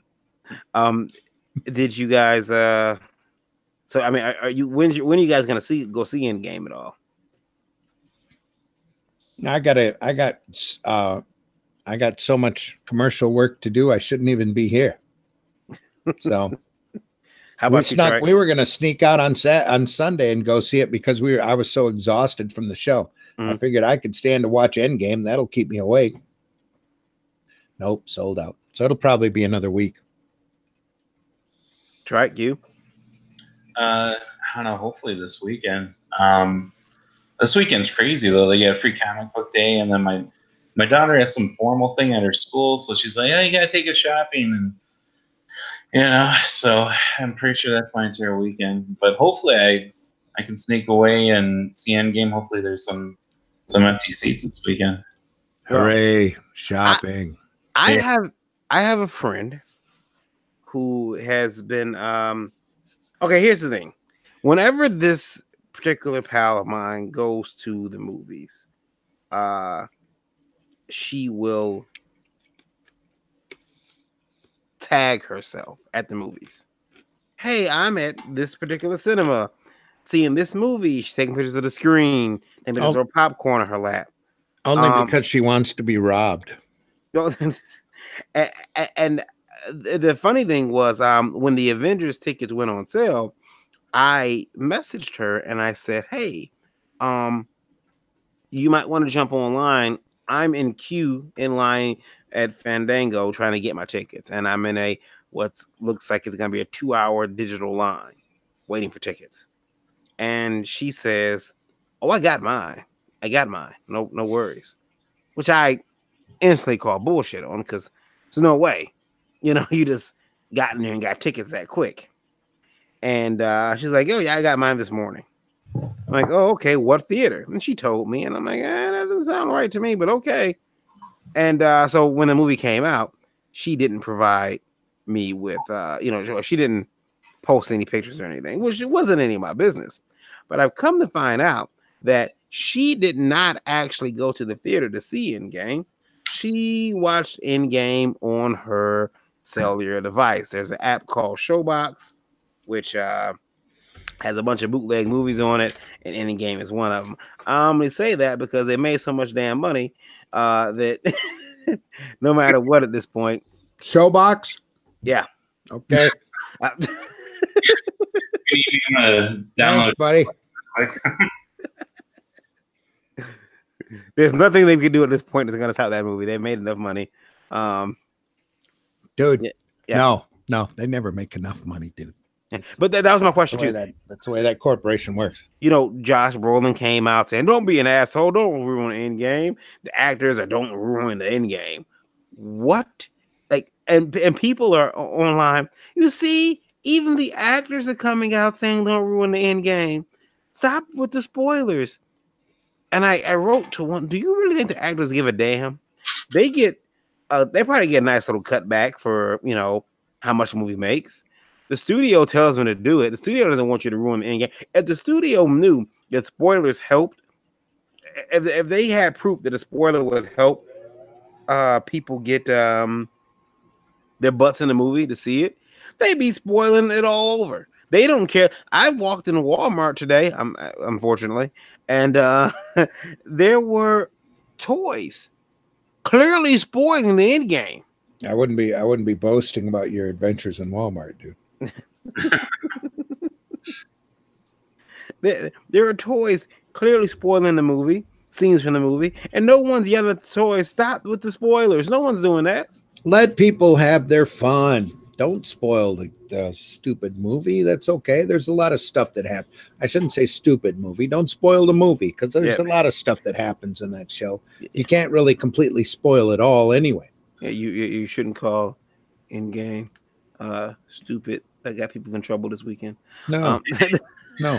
And I didn't mean to do that, but this is the epitome for Disney. This is all downhill from here. Yeah.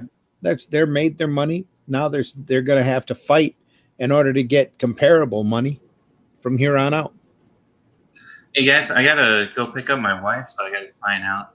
All right, sir. Drive carefully. Still raining out there. Yeah. All right, be careful. Be careful. Appreciate it. Cool. I'll see you guys next Tuesday. All right, we'll see you. Yeah, sounds good. All right, Trico. Cool.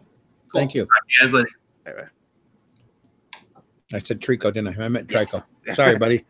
Trico. See ya. Horrible with names. And the rum is just about gone.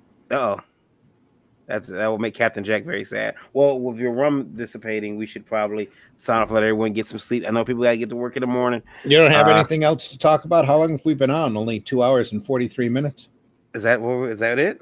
Is that it? Yeah, about 2 hours 43 minutes. I mean, that's a nice amount. I'm happy that I'm over the 2 hour benchmark they set for us a while ago. There's still 10 watching, so hey. Oh, well, I mean, people watching. Yeah, we got free donuts. What is a spoiler? Just read the damn plot. Find out what happens. Doesn't change the performances. Either performances carry the show or they don't. And that's right. I knew everything would happen in that movie, Lewis, and I still found myself crying 3.5 times. Yep. That's back when Empire Strikes Back come out, I got a hold of the Al Williamson adaptation and read it. So I could, when they were all standing, the backs of the camera and the ships flying off, the Millennium Falcon's flying off, and Han's got his hand around Leia, and Solo's been carbonized. I stood up and said, and that's how it ends. Just to listen to everybody scream. as the credits rolled. You should have. That was justice right there. That was awesome. Yeah, I mean, I won't spoil Endgame for anybody, but I do think that this is it, though. This is the end game for Marvel Studios. That's why they're calling it Endgame.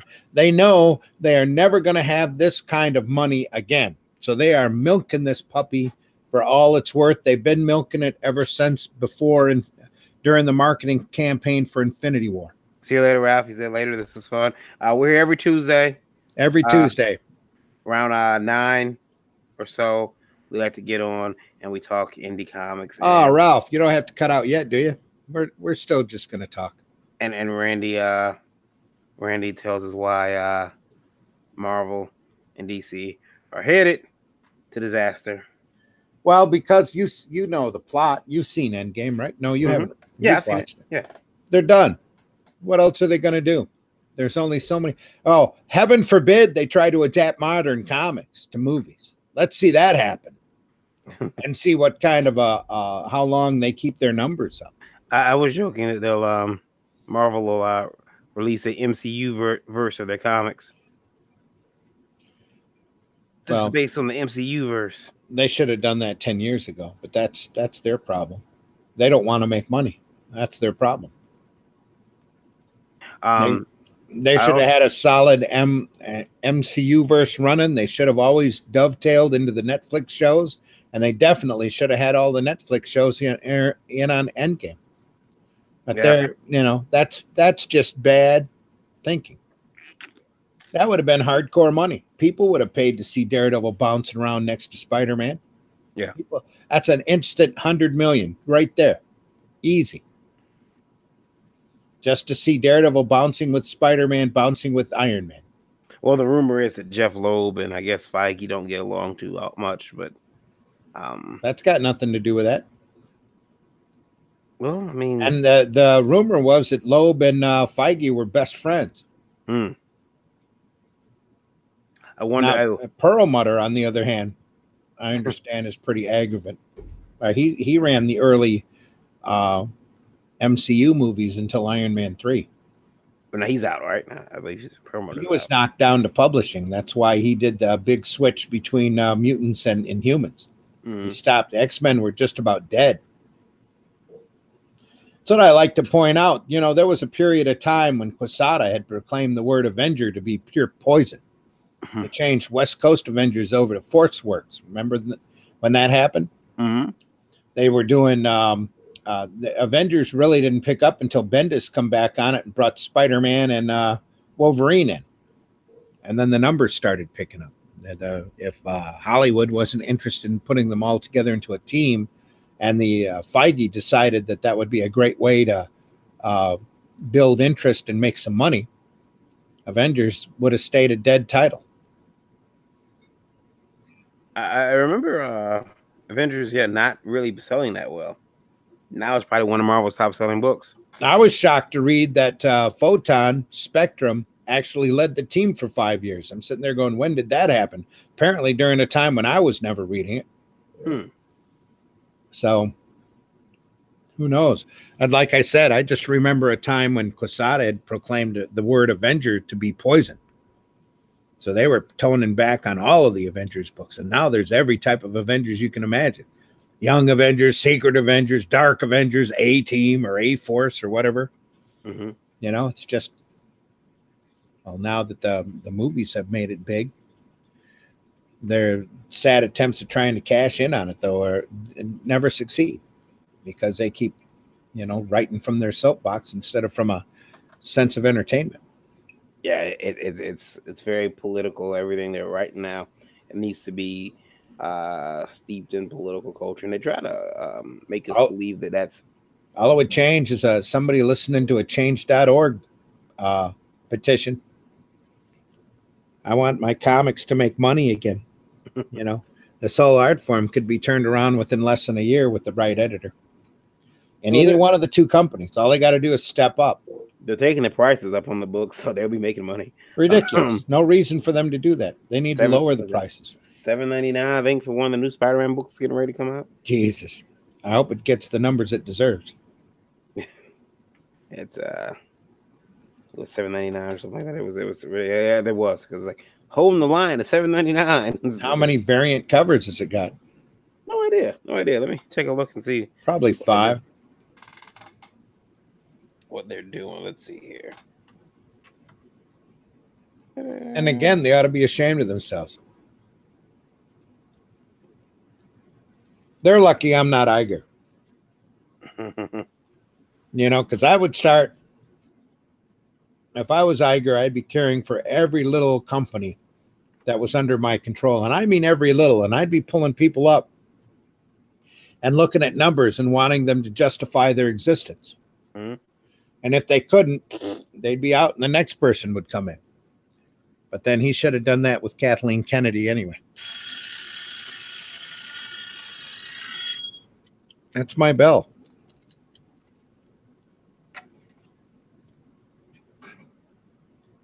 I can't find it, but there are. I just seen it. There was a YouTube video on it, and they were talking about the next Spider-Man book is going to be $7.99, and it had been solicited. Wow, we just bottomed out to 4 people. Did we? Yeah. No. Let's do some revealing shit just so that they're sorry they left. It's getting to be 11 o'clock. We need to go to bed. Screw these people. Let's keep talking. It's a marathon session. Wait until we get an Indiegogo rolling. Make them all pay. Yeah, I can't find the thing about the comic. I'm pretty sure I'll find it later, but yeah, it's $7.99 Spider-Man comic, and it is going to be expensive. They ought to be ashamed of themselves.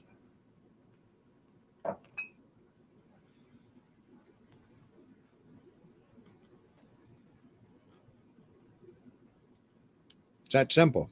Yeah. There's no excuse for that crap. Yeah, I guess it's late enough at night. And you're not getting monetized, so there's no excuse for that shit.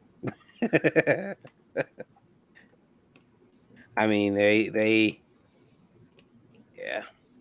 I still want a public outcry for a level of decency amongst these companies and an enforcement of a code of attitude and ethics when it comes to social media.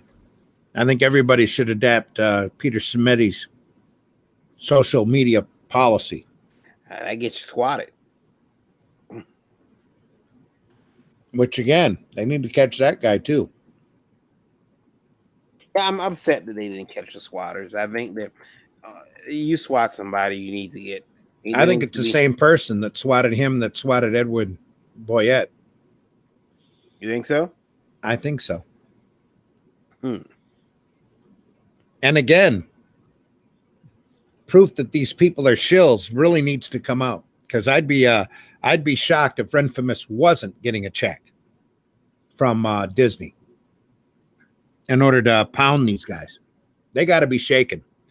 You know, the first minute that Ethan passed $500,000 on his one book, they've got to be scared shitless of people running to Indiegogo, which there are a ton. There's everybody and their brother now is doing an Indiegogo book.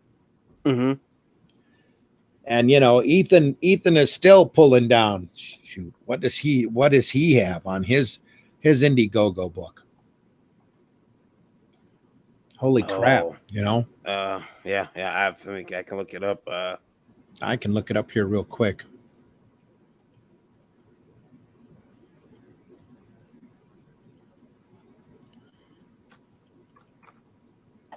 Let me pull up my channel. I got a notice from YouTube yesterday congratulating me that I passed 100 people. And I'm sitting here thinking to myself, man, I haven't put any content up for a month. I am so sorry I haven't done that because I just passed 100. How many more people could I have passed? You know, how fast is it going to take me to break 200 if I start putting up regular content? Yeah. Yeah, you can There's, I mean, as far as people putting up content, people putting, and you made a point that this is where Comic Cons are. That YouTube is going to be the new Comic Con. It's going to be the new way that you get in touch with the artists that you actually want to talk to and want to get to know. Yeah. Not so much at cons, especially as people are having varying opinions either way. I mean, you know, oh, this guy draws sexy girls. He's not allowed at the con anymore. But he doesn't have to go to the con anymore. He can get a webcam, give himself a mic, and go online and talk to his fans for hours for free. And while he's there, you can go pick up his new book, you know, digitally, or, you know, get a print copy sent to you to your home. I think you're going to see a announcement of a Comicsgate Con before the end of the year. Especially if crap keeps going and the stupid kiddish drama keeps flowing. Ethan right now is at 188,551 USD, 3,447 backers for a third print cover. Yikes. Dude, lethal. He's lethal. You know, and these big companies have to be staring at this worried sick out of their mind. So they've got to keep him down. They've got to keep him shoehorned into that Nazi bigot thing. That's why SJW Spider-Man pulled that ridiculous BS about his signature. Mm-hmm. Like I said, when evidence ends up coming out that these people were actually paid by these large companies to be a shill, all hell's going to break loose. How long do you think we are from that happening? You said this year, probably. As soon as somebody gets pissed off enough to reveal it and to bring evidence out. I want to see Joe Quesada step up and say he's not SJW Spider-Man or SJW Captain America. Like I said before, I mean that. It's not just the rum talking. I think he ought to be ashamed of himself. Mm-hmm. He ought to be ashamed of himself for the conduct that he has promoted his company through for reinforcing Renfamous. That's just a dead giveaway to me that they're paying her. Because why is she doing it? She's not doing it for philosophy, for her political beliefs, because she used to be a shill for the Republicans. Mm-hmm. So she's doing it because she's getting paid to do it. Do you think there's professional shills out here? Oh, yeah. Hell yeah. Hell yeah. And I think they're real. I don't think they're fake like Russian intrusion on the latest election. I think that's all drummed up by Hillary in order to cover her screw-ups against Trump. People are out here offering their services to be a shield. Dude, I think no. You know, Renfamous was found. She was found because she's young and she was a Republican shill. Mm-hmm. And they said, well, hey, why don't you, if we pay you X amount of money, will you do this? She said, hell yeah, I will. Here we go. Jump me up on Twitter. I honestly think that's what's going on. And it's sad to see. You know, all you have to do is sit there and see how Disney manipulated the marketing for Captain Marvel to know that things aren't what they seem, especially with Rotten Tomatoes. You know, mm-hmm. That's just a prime example. Disney guided that movie to $1 billion. They milked everything they possibly could.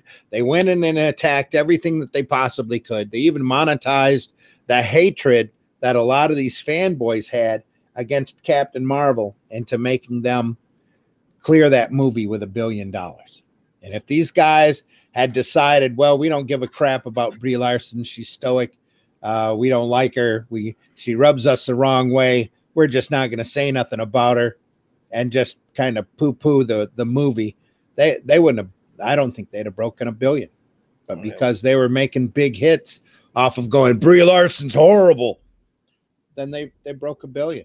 Looking at this, I mean, you got Second Printing Comics making $16,000, but a second print.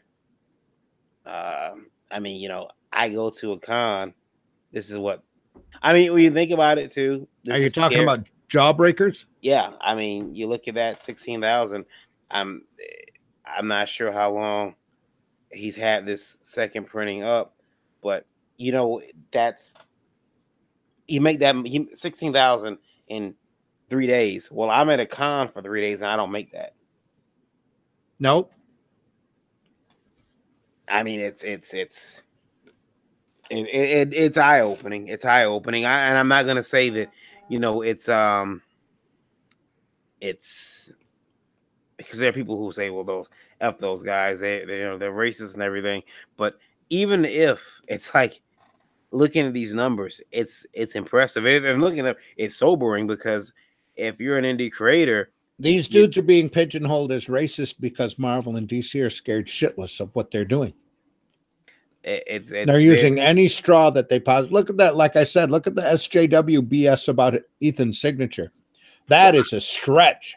I'm just trying to. I'm start. You start to wonder when you see these numbers. What the hell am I doing wrong if I can't go to a con? Excuse me, and pull down 16 grand. I mean, even 3 grand. What's going on with me? These people are going online, pulling it down in less than 24 hours. That's not the way you should look at it, buddy.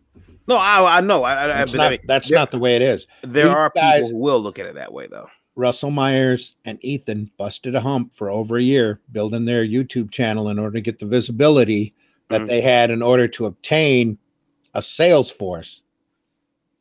Because you could only expect maybe 1 out of 10 subscribers to be an actual customer.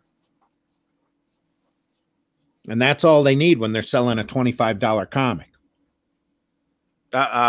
Lewis said, Amazing Spider-Man number 25, 72 pages, $7.99. It's sad. That's sad, especially when DC is printing out 100 pages at Walmart for $4.99. And then there's also a number 26 for the regular $3.99, a normal page count, as if retailers and fans can afford that. Same month. They're just draining as much money out of the retailers as possible. This is something I was going to put in Spank the Monkey at the comic market. Marvel, especially Marvel, has never, ever had any respect for the retail market. Never. Never. They've always tried to abuse it. They've always tried to overrun it. They tried to replace it at one point with Heroes World. Mm-hmm. And they are dedicated to mostly themselves, but they are probably looking at Diamond as being a hurdle for them not to make as much money as they think that they should. And they're not looking at the quality of their product or the product that they're doing. They're trying to blame any outside source, very much like Dan Didio is doing and keeping his job. And he's blaming everybody else except himself for his inadequacies and his unwillingness to go out and look for talent. That Marvel never respected anybody who was around when the direct market first started realized that. First 2 books Marvel kicked out to the direct market was Kazar and Moon Knight. And both of those books and this was maybe, except for Sienkiewicz on Moon Knight, both of those books were horrible substandard pieces of crap. They just kicked them out to the direct market to see if they would work. And they left them out there for 2 or 3 years before they started taking the direct market seriously. Because they're sitting there looking at the numbers going, we're doing this and we're making this much money. Hell, we need to do more for the direct market. I remember being a kid going to the supermarket, picking up annuals and giant sizes for, $1.25, $1.45. Dude, Super Spectaculars for 75 cents. 100 pages. 100 pages. We didn't care. 20 pages was new material, and the other 80 pages were old reprints. We never read those before. So I love to read them. So why are we doing Amazing Spider-Man number 25 at 72 pages? Greed. For $7.99. Greed. Is the artists getting paid more? Is the colors getting paid more? What the hell? It's all greed. It's all greed. It all ties back to them trying to milk again. Trying to abuse and milk the retailer. That's why we got the variant covered bullshit. They don't care about the retailer. They just care about their bottom line. Mm-hmm. Retailers can all go, F themselves in there. They're like Diamond with what their attitude that used to happen with the green section. They just want them to dry up and blow away. They'll find another way to distribute their comics if they go away.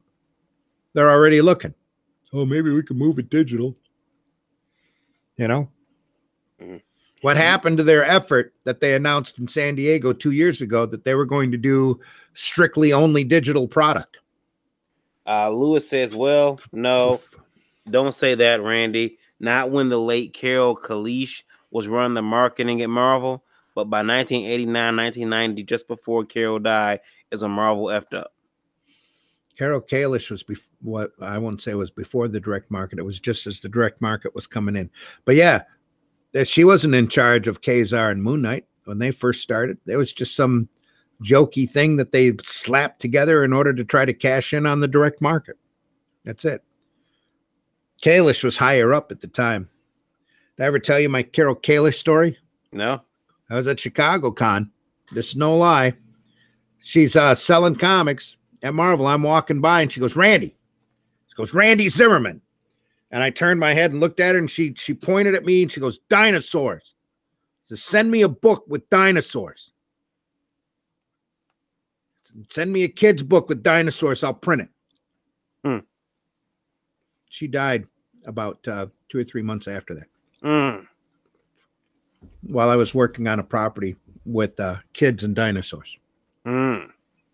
Because, anybody who said that to me at a show had my respect, especially when they worked for the big companies.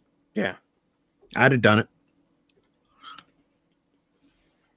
I don't think I've ever heard of Carol Kalish. I don't recall ever hearing that name. You were telling me last week you had never heard of P. Craig Russell either. Yeah. You need an education, my friend. Oh, yeah. Louis Rankin said, and Carol would have done it. Oh, yeah, she would have done it. I almost got it. My internship was with Sid Jacobson, who was doing the Star Comics at the time. I turned him down. I told you that story. Yeah. He told me how much it paid. I laughed in his face.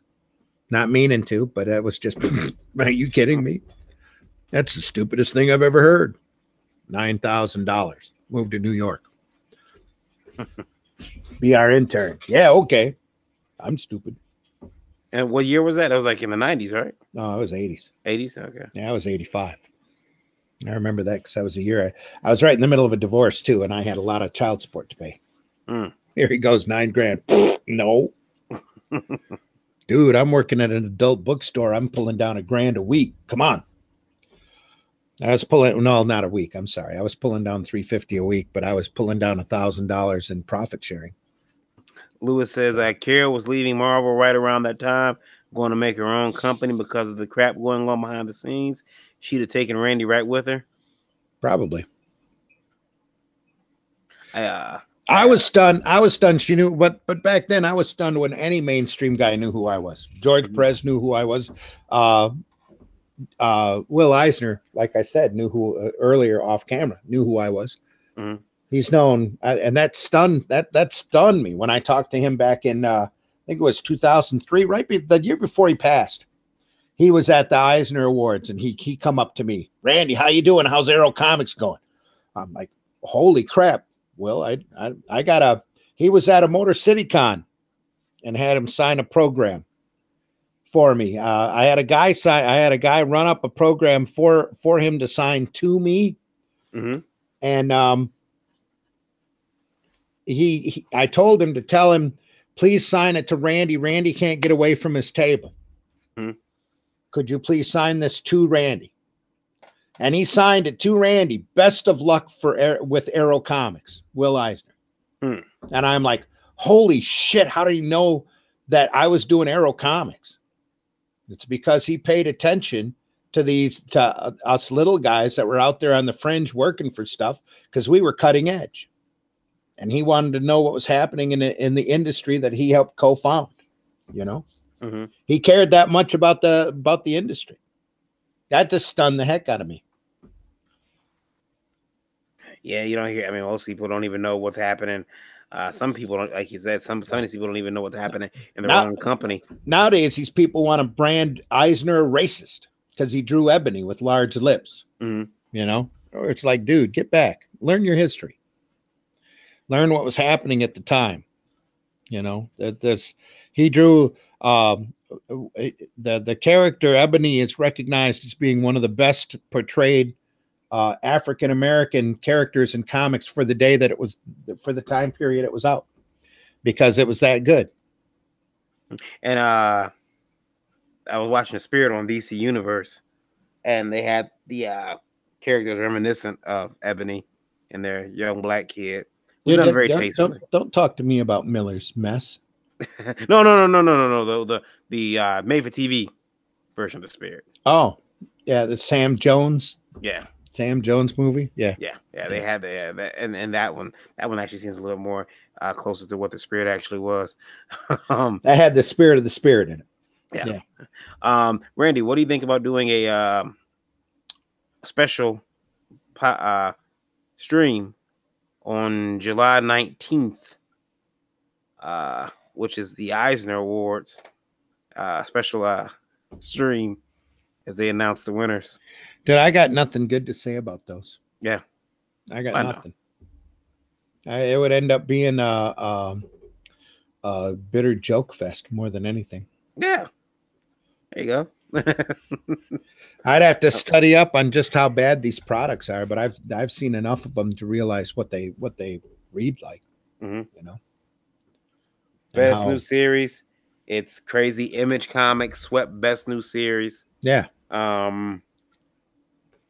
I told you that's what that Sweetcast episode was about. The one that I ended up yelling at Rich Johnston because he had, he stepped up and said Eisner would have been really happy with all of this independent stuff coming out. It's like, no, dude, that's not independent stuff. That's garbage, political crap.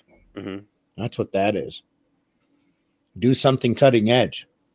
And I know I got let's see.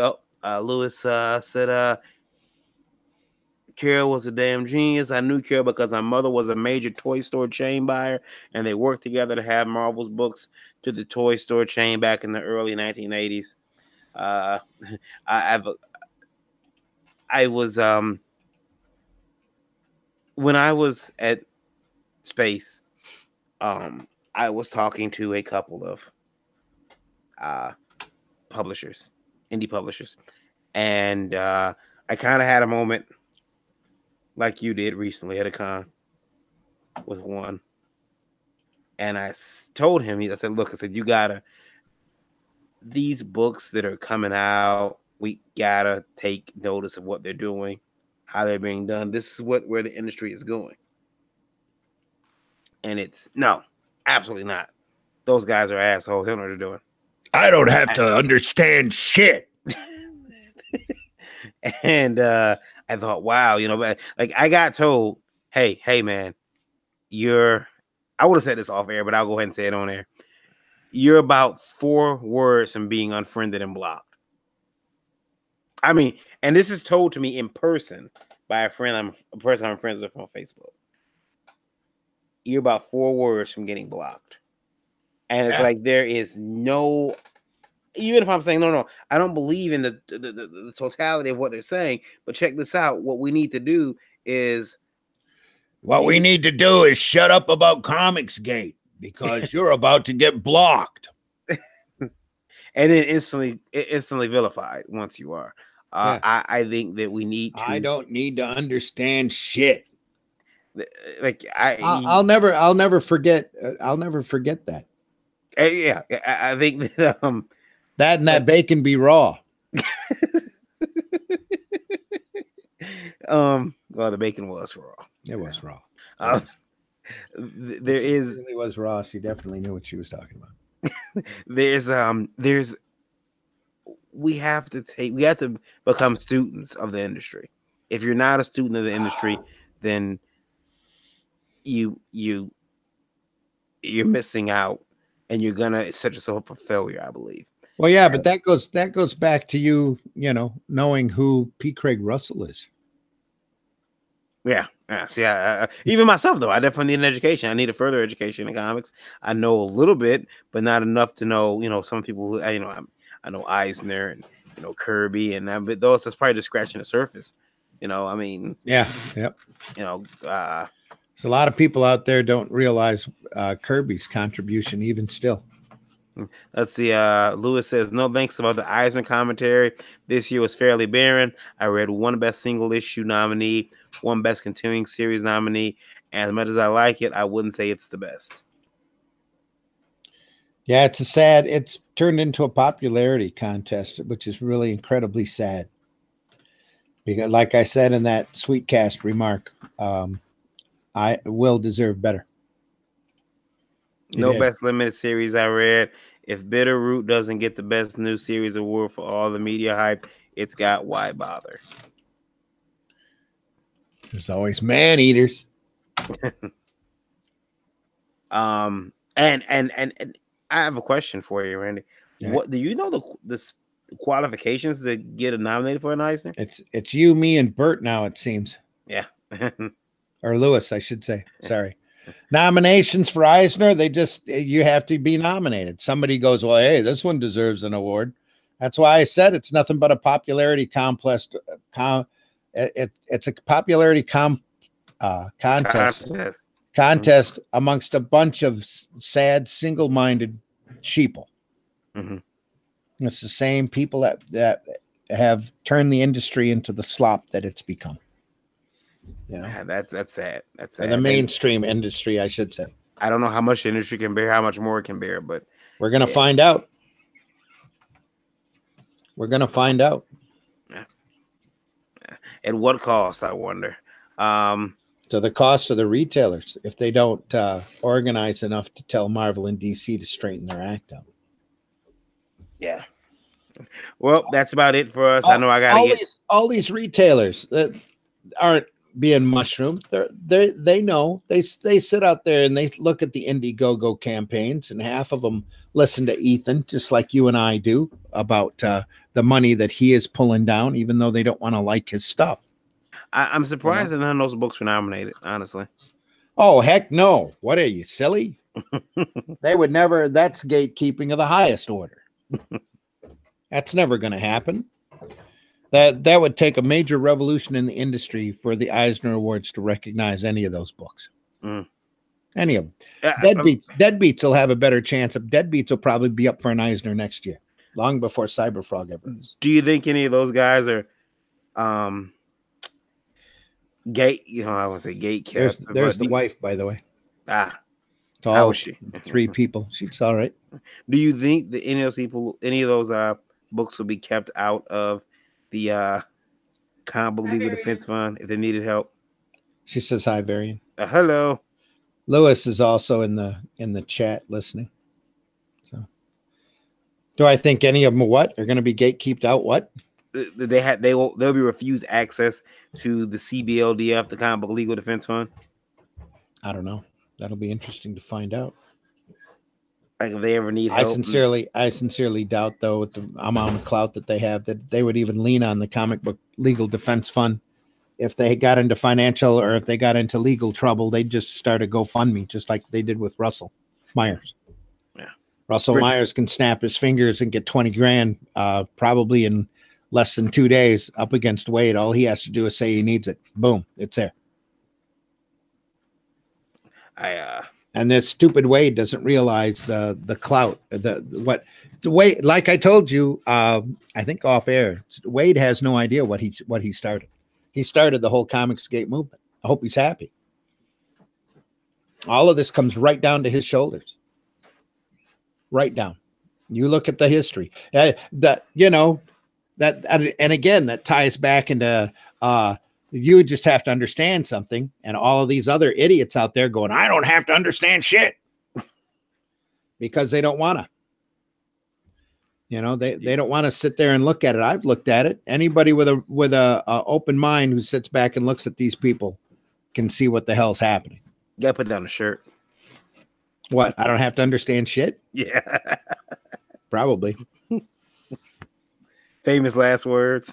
Like, I don't understand shit. Yeah, famous last words. I don't have to understand shit.